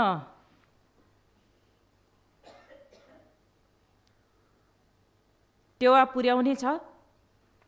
विशेष गरेर ट्राभल तथा ट्रेकिङ एजेन्सीहरूले आफूले गर्ने कामकाज र आन्तरिक तथा बाह्य पर्यटनहरूलाई दिने सेवा सुविधाका विषयमा जसले त्यो सेवा लिने उसले चाहिँ आफ्नो सेवा प्रदान गरे बापत दिइने सेवाको शुल्कहरू पनि अग्रिम रूपमा जानकारी गराएर एउटा विश्वसनीयता र कानुनी शासनको प्रत्याभूत गराउन यो कानुनले यो विधेयकले महत्त्वपूर्ण योगदान दिनेछ। विशेष गरेर अर्थ तथा प्राकृतिक स्रोत समितिमा हामीले राखेका संशोधनका सूचनाहरूमाथि पनि व्यापक छलफल भएको छ र विज्ञहरूको राय सुझाव पनि समितिले लिएको छ। संशोधनमा हामीले जुन जुन दफाहरूमा संशोधन राखेका थियौँ ती प्राय जस्ता दफाहरूमा राखेका संशोधनहरू पनि समितिले अपनत्व कायम गरेर त्यो सहित ती दफाहरूमा संशोधन गरेर एउटा अगाडि बढाउने जो प्रयत्न गरेको छ त्यो एउटा प्रशंसनीय पक्ष रहेको छ। त्यसकारण कानुन निर्माण गर्नु मात्रै ठुलो कुरा छैन। आज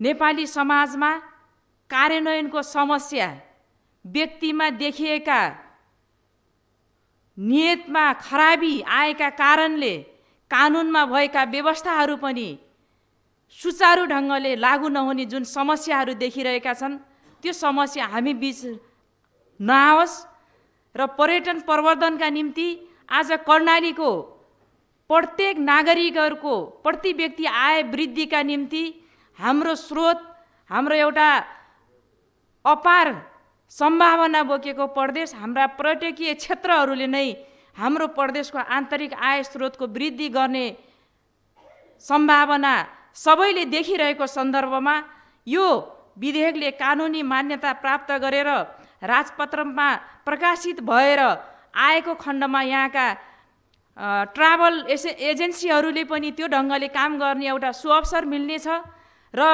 त्यहाँ आन्तरिक तथा बाह्य पर्यटकको रूपमा आउने व्यक्तिहरूले पनि त्यो सेवा सुविधा प्राप्त गर्न सक्नुहुनेछ। यो कानुन कार्यान्वयनको निम्ति व्यवहारमा हामीले इमान्दारितापूर्वक कार्यान्वयनलाई विशेष ध्यान दिएर जानुपर्छ। सबै कानुनहरू निर्माण गर्दाखेरि सरल भाषामा र जनताको पक्षमा उपयोग हुने गरी नागरिकका राय सुझावहरूलाई पनि यो पहिलो विधेयक पहिलो कानुन निर्माण भएका कारणले गर्दाखेरि समितिले व्यापक रूपमा नागरिकहरूको सुझाव पनि लिएको छ। त्यो कुरा हामी प्रत्यक्ष रूपमा आफूले पनि संशोधन राखेका कारणले र संशोधन सहित बैठक बस्दाखेरिको अनुभूति पनि मलाई त्यो लागिरहेको छ कि हाम्रो यो कानुनलाई सरल सहज र जनतालाई सहज रूपमा सेवा पुग्ने गरी निर्माण भएका छन्। यो कानुन कार्यान्वयनमा सबैको सरकार सम्बन्धित पक्ष नागरिक सबैको इमान्दारिता रहनुपर्छ र यो कानुन निर्माणको एउटा सार्थकता हामीले हासिल गर्न सक्छौँ भन्ने कुरा राख्दै आफ्नो भनाइ अन्त्य गर्छु। धन्यवाद। माननीय सदस्यहरू, कर्णाली प्रदेश पर्यटन सम्बन्धमा व्यवस्था गर्नु बनेको विधेयक 2076 माथि समितिको प्रतिवेदन सहितको छलफल आजै समाप्त हुने भएकाले छलफलमा भाग लिन चाहनुहुने माननीय सदस्यहरूले रोस्टमको बायाँतर्फ रहेको सचिवालयका कर्मचारीहरूलाई नाम टिपाउनु होला। अब माननीय श्री पद्मा खड्का।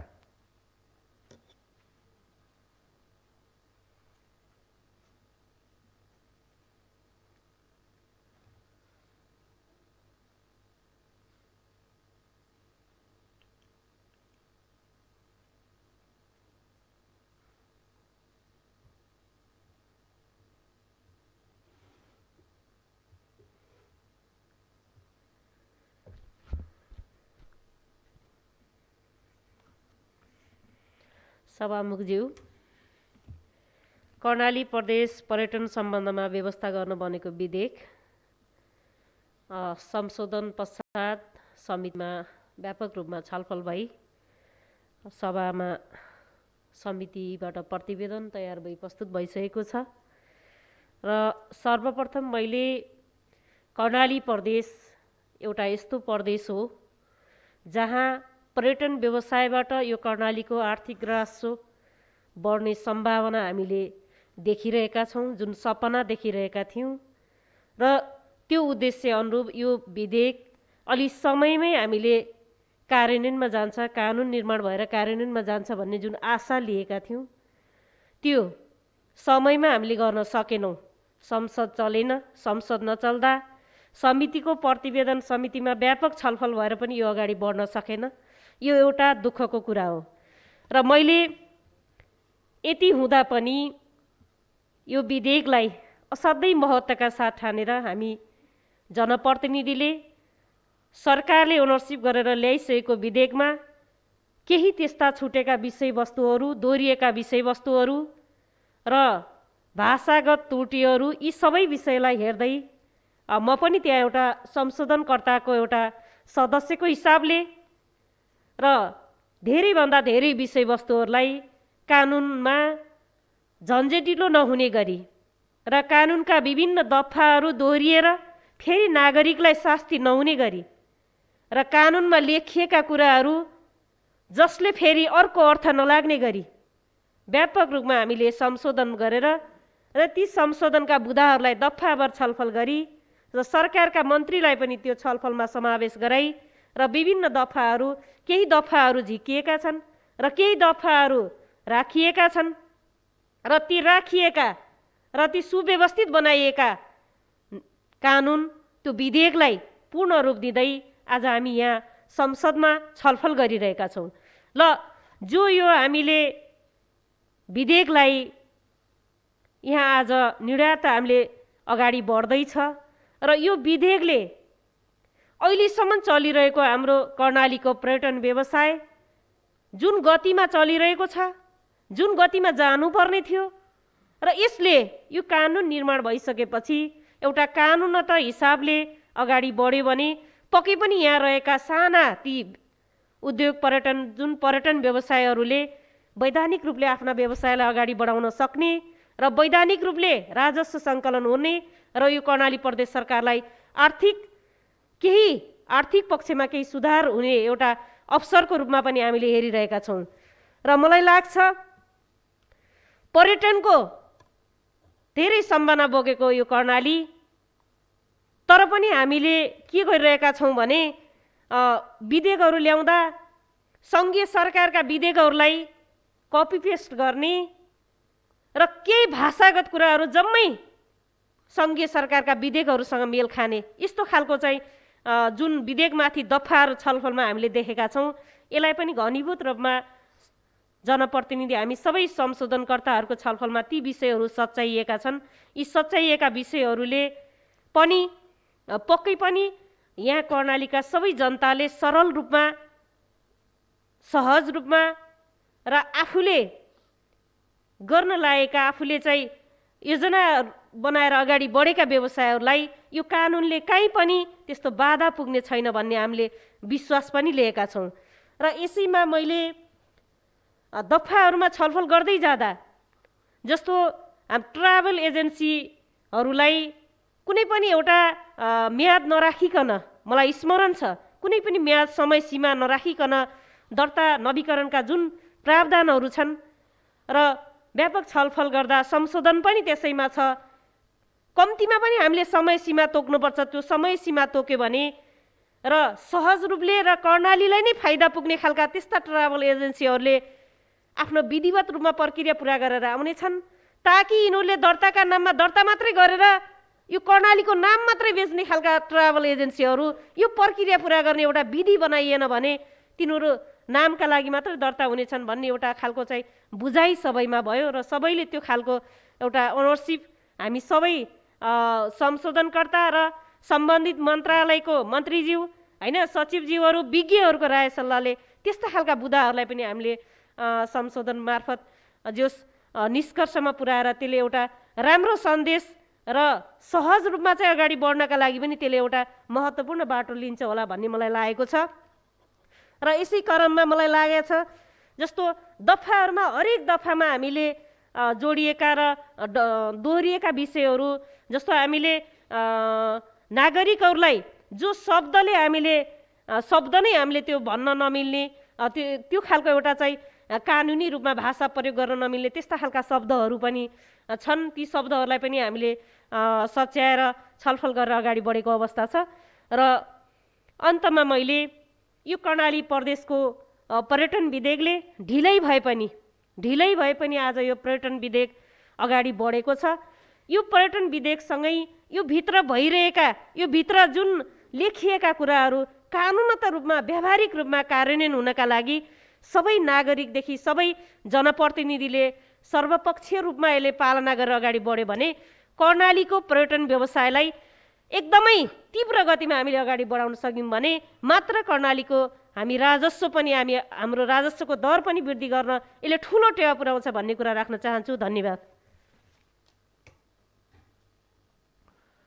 माननीय सदस्यहरू, अब म कर्णाली प्रदेश सरकारका तर्फबाट आर्थिक मामिला तथा योजना मन्त्री मान्य श्री बिन्दमान विष्टलाई कर्णाली प्रदेश पर्यटन सम्बन्धमा व्यवस्था गर्न बनेको विधेयक 2076 माथि समितिको प्रतिवेदनमाथिको छलफलको क्रममा माननीय सदस्यहरूले उठाउनुभएका प्रश्न एवं जिज्ञासामा जवाब दिन समय दिन्छु।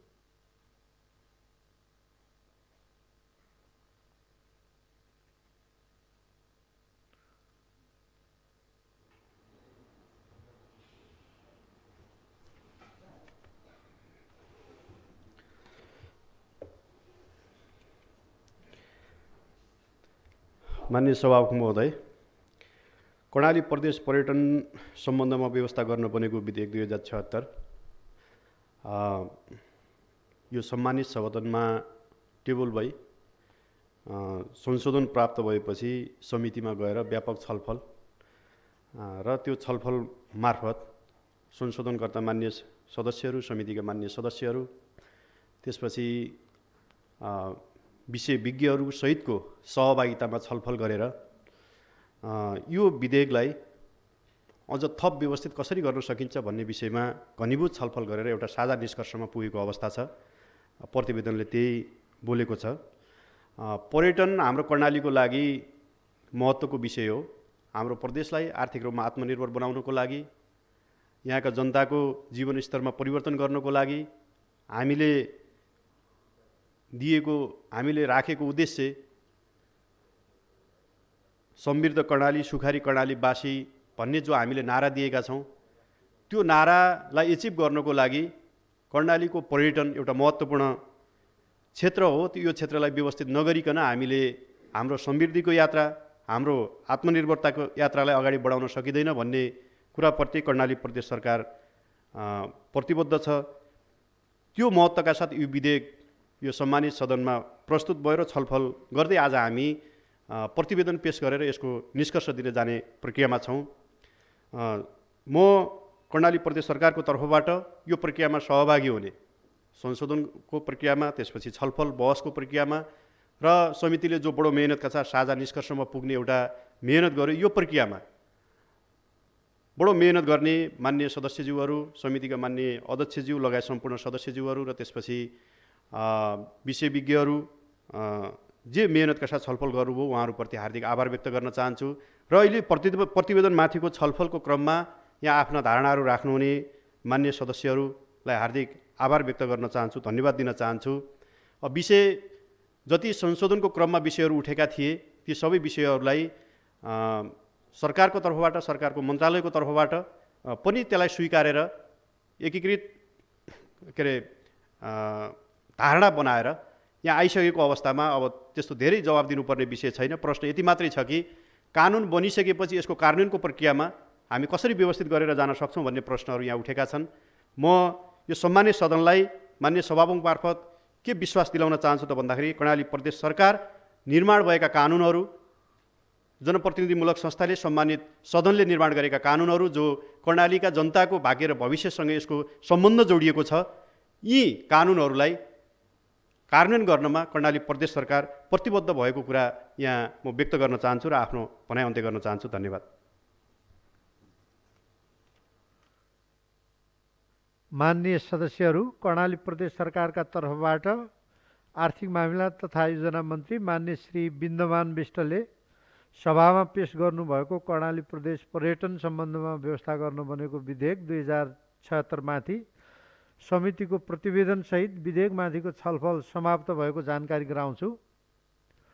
माननीय सदस्यहरू, अब म कर्णाली प्रदेश सरकारका तर्फबाट आर्थिक मामिला तथा योजना मन्त्री माननीय श्री बिन्दमान बिष्टलाई कर्णाली प्रदेश पर्यटन सम्बन्धमा व्यवस्था गर्न बनेको विधेयक 2076 समितिको संशोधन प्रतिवेदनसहित कर्णाली प्रदेश सभा नियमावली 2074 को नियम 121 बमोजिम पारित गरियोस् भनी सभा समक्ष प्रस्ताव प्रस्तुत गर्न समय दिन्छु।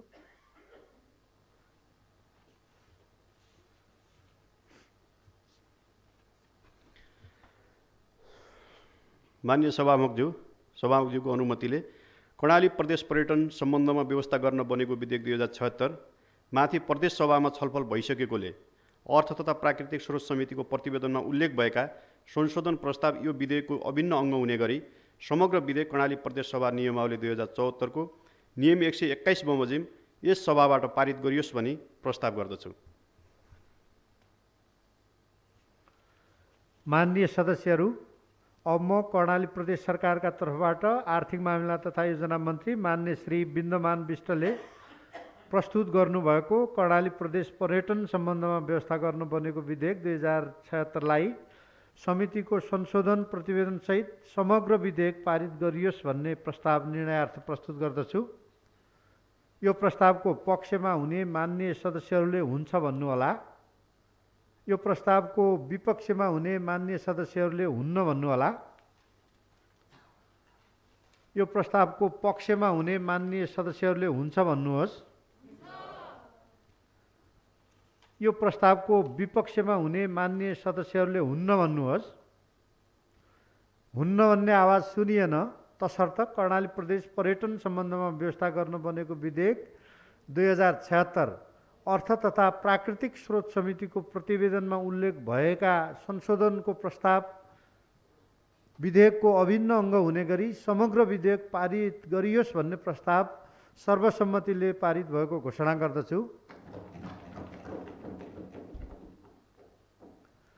माननीय सदस्यहरू, अब म कर्णाली प्रदेश सरकारका तर्फबाट आर्थिक मामिला तथा योजना मन्त्री माननीय श्री बिन्दमान बिष्टलाई कर्णाली प्रदेशभित्रको राष्ट्रिय वनको संरक्षण र सुव्यवस्था गर्न बनेको विधेयक 2076 का सम्बन्धमा कर्णाली प्रदेश सभा नियमावली 2074 को नियम 120 को उपनियम 2 को खण्ड क बमोजिम प्रतिवेदनसहित विधेयकमाथि छलफल गरियोस् भनी सभा समक्ष प्रस्ताव गर्न समय दिन्छु।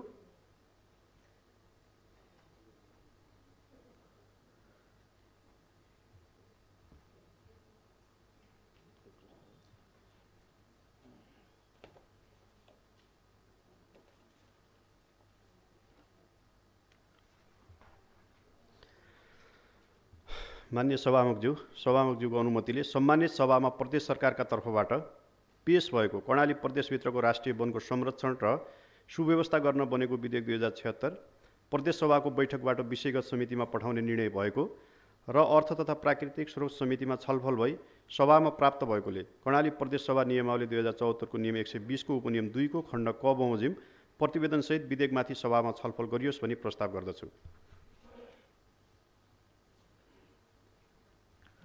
माननीय सदस्यहरू, कर्णाली प्रदेश सरकारका तर्फबाट आर्थिक मामिला तथा योजना मन्त्री माननीय श्री बिन्दमान बिष्टले सभामा पेश गर्नुभएको कर्णाली प्रदेशभित्रको राष्ट्रिय वनको संरक्षण र सुव्यवस्था गर्न बनेको विधेयक 2076 माथि प्रतिवेदनसहित विधेयकमाथिको छलफलका लागि समय निर्धारण गरेको छु। सर्वप्रथम माननीय श्री दल रावल, समय 7 मिनेट।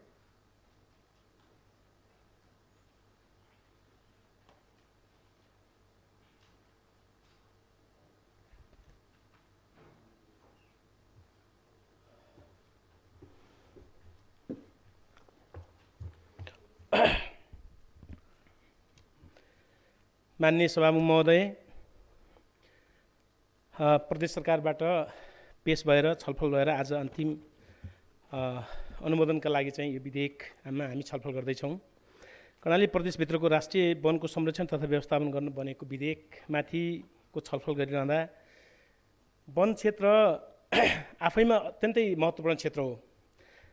अब यो कर्णाली प्रदेशको कस्तो भने हामी टिम्बरभन्दा नन टिम्बरमा बढी फोकस हुनुपर्ने हुन्छ, किनभने तराई क्षेत्रमा बढी टिम्बरको कुरा हुन्छ। हामी नन टिम्बर भनेको एनटिएफपी भन्छन्, नन टिम्बर फरेस्ट प्रोडक्ट्स भनेको गैर काष्ठ वन पैदावार, जडीबुटीहरू, हर्ब्सहरू, हाई भ्यालु हर्ब्सहरू हाम्रो कर्णालीमा छन्। अत्यन्तै भ्यालुएबल मेडिसिनल प्लान्ट्सहरू हाम्रो कर्णालीमा छन्।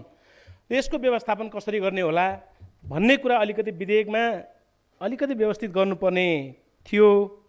अब हामी संशोधनमा पनि कता कता चुकिएछ कि क्या हो, अलि त्यो व्यवस्था गर्न सकिएन। सरकारले चाह्यो भने अहिले पनि मन्त्रीज्यूले मेरो विचारमा कर्णालीमा एउटा जडीबुटी विकास बोर्ड वा कम्पनीको व्यवस्था गरौँ। कानुनत व्यवस्था गर्न सक्यौँ भने यो राम्रो हुन्छ, किनभने एउटा सरकारको संरचनाले नै राम्रो खालको व्यवस्था, जडीबुटीको विकास, यिनीहरूको चाहिँ प्रबन्धन, इन्टरनेसनल नेसनल मार्केटिङ गर्न सक्यो, प्रोडक्सन गर्न सक्यो भने कर्णालीको एउटा इकोनोमिक पिलर, जस्तो अघि टुरिज्म भन्यौँ हामीले, पर्यटन क्षेत्र कर्णालीको इकोनोमिक पिलर हुनसक्छ, हाइड्रो पावर हुनसक्छ भने जस्तै जडीबुटी सेक्टर पनि एउटा अर्को ठुलो आर्थिक मेरुदण्ड हुन सक्दछ, इकोनोमिक ब्याकबोन कर्णालीको लागि हुनसक्छ। त्योको नाताले मलाई यो विधेयकमा छलफल गर्दा यो पनि म प्रस्ताव राखिहालौँ कि भन्ने लाग्यो र यो राखेँ। थुप्रै प्रोभिजनहरू राम्रा छन् वन विधेयक, यो हामीले तयार पारेको विधेयकमा थुप्रै कुराहरू मान्यज्यूले संशोधन गरेर हामी छलफल गरेर राम्रा कुराहरू आएका छन्, तर यो पनि व्यवस्था गर्न सक्यौँ भने अझ राम्रो हुन्थ्यो भन्ने मलाई लाग्छ। त्यसै गरी यो नेपालको सामुदायिक वन भनेको अत्यन्तै प्रभावकारी चाहिँ छ। इन्टरनेसनल्ली रिकग्नाइज गरेको नेपालका समुदायहरूले आफ्नो वन आफै सुरक्षित र संरक्षित गरेको रेकर्ड चाहिँ ग्लोबल्ली हेर्दाखेरि र दक्षिण एसियामा त अत्यन्तै प्रभावकारी मानिदो रहेछ यसलाई। अब यसमा चाहिँ हामीले दुई ठाउँमा यसलाई अलिकति अप्ठ्यारो पारेका छौँ। यसलाई हामीले कसरी हेर्न सक्छौँ? एक ठाउँमा चाहिँ 25% चाहिँ उनीहरूमा आएको रोयल्टीको 25% ट्याक्स लगाइदिएका छौँ, प्रदेश सरकारको हाम्रो सञ्चित कोषमा जम्मा हुन्छ भनेका छौँ। यसलाई हामी कसरी हेरौँ? र अर्कोतिर 50% उनको चाहिँ उनीहरूले चाहिँ कलेक्सन गर्ने ट्याक्समा, उनीहरूले पाउने पैसामा सम्बन्धित स्थानीय वडासँग मिलेर चाहिँ हामी त्यो इन्टरप्राइज गर्छौँ, केही गर्छौँ भने त्यो त ठिक छ एकदमै, किनभने स्थानीय सरकारहरू स्थानीय समुदायबाटै गठित र स्थानीय समुदायप्रति बढी जवाबदेही र जिम्मेवार हुने हुनाले स्थानीय सरकारसँग समन्वय गरेर त्यहाँको इन्टरप्रिनरसिपको विकास गर्ने, त्यहाँको वन उद्यमको विकास गर्ने, जडीबुटी संरक्षणको विकास गर्नु त्यो राम्रो छ। 50% लगायौँ हामीले, यो मलाई लाग्छ यो प्रगतिशील कर नै हो, प्रगतिशील काम नै हो। तर समुदायलाई जुन त्यो सङ्घीय सरकारले पनि त्यो लाउँछ, स्थानीय सरकारले पनि लगाएका छन्, फेरि हामी प्रदेश सरकारले पनि तिनै तहका सरकारले समुदायमाथि अलिकति असर पर्ने काम गऱ्यौँ भने यो 15% ट्याक्स लाउने भने रहेछ, यसमा अलिकति रिभ्यू गर्ने हो कि भन्ने मलाई लाग्छ। त्यसै गरी हामीले थुप्रै थाहा छ यो वैज्ञानिक वन भनेर थुप्रै हल्ला भयो नेपालमा। त्यो सामुदायिक वनहरूले आन्दोलन पनि गरे। वैज्ञानिक वन भन्ने चाहिँ अनि हाम्रा ब्युरोक्राटहरूले मान्नु भएको थिएन, अलिकति त्यो त्यति फाइदाजनक पनि छैन। वास्तवमा हामी एउटा जनप्रतिनिधिका नाताले हेर्ने हो भने पनि वैज्ञानिक वन भन्ने कुरा फाइदाजनक थिएन। त्यो टर्मिनोलोजी चाहिँ ब्युरोक्राटहरूले प्रयोग गरेका टर्मिनोलोजी हो, वास्तवमा त्यो साइन्टिफिक थिएन। अनि त्यसबाट त सरकार पछि ब्याक भयो, के आन्दोलन उहाँहरूको सम्झौता भएर ब्याक भइसकेपछि अहिले फेरि अर्को चाहिँ शब्द त्यहाँ राख्ने गरे रहेछ। यो वनको दिगो व्यवस्थापन भन्दा बित्तिकै सबै कुरा हुन्छ, तर ठ्याक्कै त्यो वैज्ञानिक वन भन्ने जस्तो सम्वर्धन प्रणालीको विकास गर्ने भन्ने रहेछ। त्यो पनि वैज्ञानिक वन भने जस्तै हो। हामी जो जनताका लागि कानुन बनाउँदैछौँ, जनताका लागि सहज कानुन बनाउँ। मेरो विचारमा ब्युरोक्रेसीको लागि कानुन बनाउने होइन, जनताका लागि कानुन बनाउने हो भने त्यो जनताका लागि बनाउने कानुनमा यी यस्ता टर्मिनोलोजी प्रयोग गरेर सीमित मान्छेलाई फाइदा हुने, सीमित काठमा काम गर्ने मान्छेलाई, सीमित जडीबुटीमा काम गर्ने मान्छेलाई फाइदा हुने होइन, आम कर्णालीका 17 लाख जनतालाई फाइदा हुने ढङ्गले हामी कानुन बनाउनु पर्ने हुन्छ। त्यो भएको नाताले यस्तो खालको व्यवस्थापन गरौँ भन्ने मलाई लाग्छ। अर्को संरक्षण क्षेत्र, यो कन्जर्भेसन एरिया जुन हामी भन्छौँ, बफर जोन एरियाहरू छन्, ठिक छ। यो इन्टरनेसनल्ली हामीलाई कमिटमेन्ट यो गरेका छौँ, थुप्रै ट्रिटी कन्भेन्सनहरूमा, क्योटो प्रोटोकलदेखि थुप्रैमा हामीले कमिटमेन्ट गरेका छौँ। तर मलाई के लाग्छ भने संरक्षित क्षेत्रले विकासमा बाधा र अवरोध ल्याउँदो रहेछ। अहिले पनि यो अस्ति अनलाइन खबरमा थियो, त्यो अप्पर तामाकोसीको हाइड्रो पावरमै समस्या आइसक्यो। किनभने अस्ति एकजना सचिवजीले म कहाँ आएर म मन्त्री हुँदाखेरि के भन्नुहुन्थ्यो भने लिमीलाई संरक्षित क्षेत्र गरौँ भन्नुहुन्थ्यो।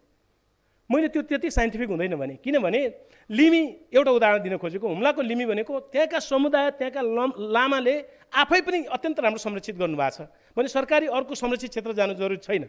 समुदायबाट साइन्टिफिकली एकदमै संरक्षित भएका क्षेत्रहरू र समुदायले आफै फाइदा लिएको एरियालाई फेरि संरक्षण क्षेत्रका नाममा व्यवस्थापन गऱ्यौँ भने ठुलो ब्युरोक्रेसीका मान्छेहरू त्यहाँ खालि अध्ययन अनुसन्धान मात्र गर्ने, संरक्षणभन्दा त्यहाँ चाहिँ अरू कामहरू बढी हुने हुनाले संरक्षित क्षेत्रभन्दा स्थानीय जनताले गरेको संरक्षणलाई अझ प्रवर्धन गरेर अगाडि बढौँ भन्ने मलाई लाग्छ। यो ढङ्गले अलिकति हामी विधेयकलाई अझै पनि परिष्कृत गरेर अझ राम्रो बनाएर जान सक्यौँ भने वन क्षेत्र भनेको कर्णालीको इकोनोमिक ब्याकबोन हो। अझ टिम्बरभन्दा नन टिम्बर सेक्टर चाहिँ हाम्रो बढी छ, त्यसलाई पनि व्यवस्थित हुने ढङ्गले हामी यो चाहिँ कानुन हामीले बनाउन सक्यौँ भने अझ राम्रो हुन्छ भन्ने मलाई लाग्छ। धन्यवाद। माननीय सदस्यहरू, अब म कर्णाली प्रदेश सरकारका तर्फबाट आर्थिक मामिला तथा योजना मन्त्री माननीय श्री बिन्दमान बिष्टलाई कर्णाली प्रदेशभित्रको राष्ट्रिय वनको संरक्षण र सुव्यवस्था गर्न बनेको विधेयक 2076 माथि समितिको प्रतिवेदनमाथिको छलफलको क्रममा माननीय सदस्यहरूले उठाउनुभएका प्रश्न एवं जिज्ञासामा जवाब दिन समय दिन्छु।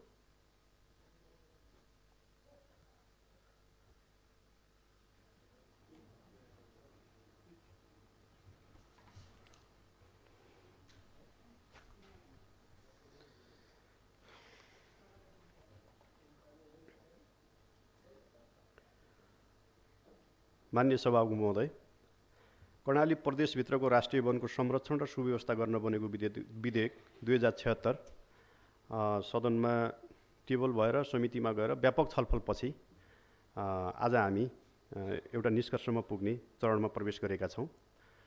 अब अघिको पर्यटनको विषयमा छलफल गर्दाखेरि हामीले एउटा महत्त्वपूर्ण आधारको रूपमा जे व्याख्या गऱ्यौँ, कर्णालीको लागि वन क्षेत्र पनि कर्णालीको आर्थिक रूपमा आत्मनिर्भरताको लागि, यहाँको जनताको जीवन रूपान्तरणको लागि, जीवनस्तर माथि उकास्नको लागि वन क्षेत्र पनि एउटा महत्त्वपूर्ण पक्ष हो।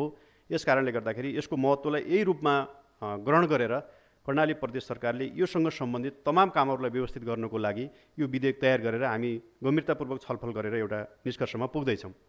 अब यहाँ यो छलफलमा सहभागी हुने माननीय सदस्यज्यूले उठाए जस्तै हाम्रो प्रदेशमा टिम्बर र नन टिम्बर, अब अलि माथिल्लो बेल्टमा नन टिम्बर र त्यसपछि गएर तल्लो बेल्टमा टिम्बर, यो विषयमा वनलाई व्यवस्थित गर्नको लागि यतातिर केन्द्रित हुनुपर्ने आवश्यकता छ। त्यो दुईटै पक्षलाई समेटेर विधेयकले अगाडि बढाउने प्रयत्न गरेको छ। त्यसकारणले गर्दाखेरि अब जडीबुटी विकास बोर्ड लगायतको यस्तै कि संरचना हामीले परिकल्पना गरेर त्यसपछि जडीबुटी एउटा महत्त्वपूर्ण सेक्टर हो र त्यो सेक्टरलाई व्यवस्थित नगरिकन कर्णालीको आत्मनिर्भरता, कर्णालीको समृद्धि, कर्णालीको रूपान्तरण सम्भव हुँदैन। यो कुरालाई कर्णाली प्रदेश सरकारले त्यही महत्त्वका साथ बोध गरेको कुरा म यहाँ सम्मानित सदनमा माननीय सभामुखज्यू मार्फत राख्न चाहन्छु। र त्यसपछि गएर सामुदायिक वनलाई पनि राज्य रूपान्तरणको, राज्य निर्माणको प्रक्रियामा कसरी सहभागी गराउने होला भन्ने प्रश्नलाई पनि यो विषयमा गम्भीरतापूर्वक छलफल भएका छन्। यसको जे आम्दानी हुन्छ त्यो आम्दानीलाई समाज रूपान्तरणमा, राज्यको विकास र समृद्धिमा त्यो पक्षलाई पनि, सामुदायिक वनको आम्दानीको पक्षलाई पनि कसरी लैजाने होला भन्ने विषयमा व्यापक छलफल भएर यो निष्कर्षमा पुगेको कुरा पनि म यहाँ राख्न चाहन्छु।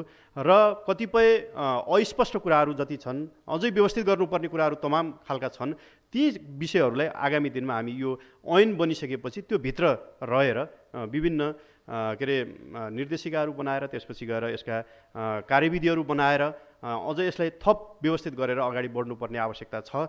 त्यतातिर पनि हामी त्यसरी त्यसलाई हल गरेर अगाडि बढाउँला भन्ने कुरा, बढ्न सकिन्छ भन्ने कुरा म यो सम्मानित सदनमा सभामुखज्यू मार्फत अनुरोध गर्न चाहन्छु। र फेरि पनि हामीले यो वन क्षेत्रलाई, यो राष्ट्रिय वनको संरक्षण गर्न, यसलाई सुव्यवस्थित गर्नको लागि अझै यसको छलफल त्यसपछि गएर व्यवस्थित गरेर अगाडि बढ्नुपर्ने आवश्यकता भएको कुरा यहाँ म अनुरोध गर्न चाहन्छु र यो छलफलमा सहभागी हुने मान्यज्यूलाई विशेष धन्यवाद दिन चाहन्छु, आभार व्यक्त गर्न चाहन्छु। र यो प्रक्रियामा समितिका छलफलहरू, विषय विज्ञहरू जति सहभागी हुनुभयो र प्रदेश सरकारले निर्माण गर्ने यो ऐनमा प्रस्तुत गरेको यो विधेयकमा यसलाई व्यवस्थित गर्नको लागि जे भूमिका निर्वाह गर्नुभयो, सम्बन्धित सबैप्रति हार्दिक आभार व्यक्त गर्न चाहन्छु र उहाँहरूप्रति धन्यवाद दिन चाहन्छु र मैले आफ्नो विषय अन्त्य गर्छु। धन्यवाद। माननीय सदस्यहरू, कर्णाली प्रदेश सरकारका तर्फबाट आर्थिक मामिला तथा योजना मन्त्री माननीय श्री बिन्दमान बिष्टले सभामा पेश गर्नुभएको कर्णाली प्रदेशभित्रको राष्ट्रिय वनको संरक्षण र व्यवस्था गर्न बनेको विधेयक 2076 माथि समितिको प्रतिवेदनसहित विधेयकमाथिको छलफल समाप्त भएको जानकारी गराउँछु। माननीय सदस्यहरू, अब म कर्णाली प्रदेश सरकारका तर्फबाट आर्थिक मामिला तथा योजना मन्त्री माननीय श्री बिन्दमान बिष्टलाई कर्णाली प्रदेशभित्रको राष्ट्रिय वनको संरक्षण र सुव्यवस्था गर्न बनेको विधेयक 2076 समितिको संशोधन प्रतिवेदन सहित कर्णाली प्रदेश सभा नियमावली 2074 को नियम 121 बमोजिम पारित गरियोस् भनी सभा समक्ष प्रस्ताव प्रस्तुत गर्न समय दिन्छु।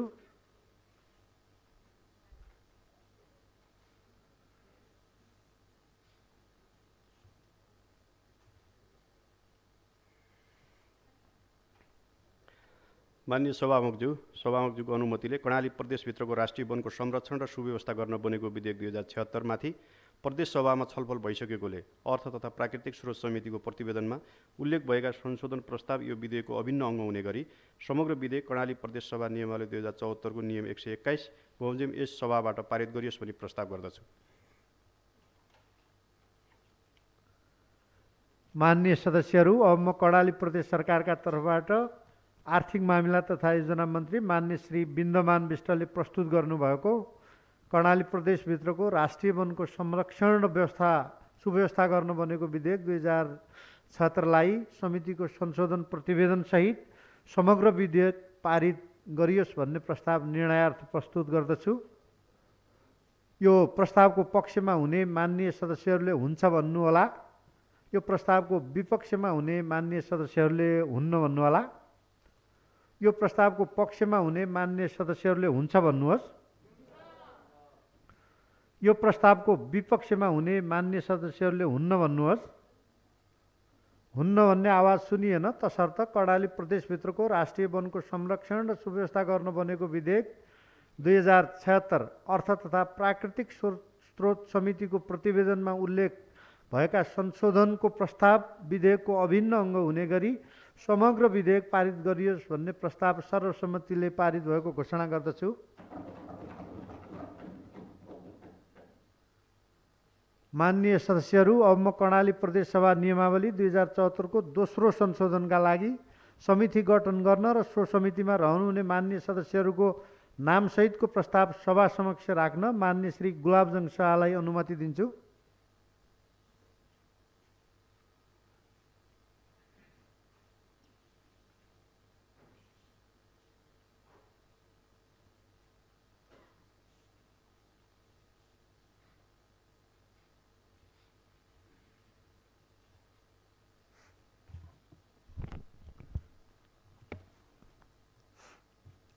माननीय सभामुखज्यू, कर्णाली प्रदेश सभा नियमावली 2074 को समयानुकूल संशोधन गर्न आवश्यक देखिएकोले उक्त नियमावलीको नियम 219 को उपनियम 2 बमोजिम मिति 2078 माघ 23 गते बसेको कार्यव्यवस्था परामर्श समितिको बैठकमा माननीय सभामुखज्यूलाई सोबारे अवगत गराइएको ब्यौरा स्मरण गर्न चाहन्छु। माननीय सभामुखज्यू, यसै क्रममा कर्णाली प्रदेश सभा नियमावली 2074 को नियम 219 को उपनियम 3 बमोजिम उक्त नियमावलीको दोस्रो संशोधनको लागि देहा बमोजिमको मान्य सदस्य रहने गरी समिति गठन गर्न सभा समक्ष प्रस्ताव गर्दछु। 1. मान्य करिबेट राई। 2. मान्य श्री ठम्मरबहादुर बिष्ट। 3. मान्य श्री दिनबन्धु श्रेष्ठ। 4. मान्य श्री देवी ओली। 5. मान्य श्री मीना सिंह रखाल। धन्यवाद।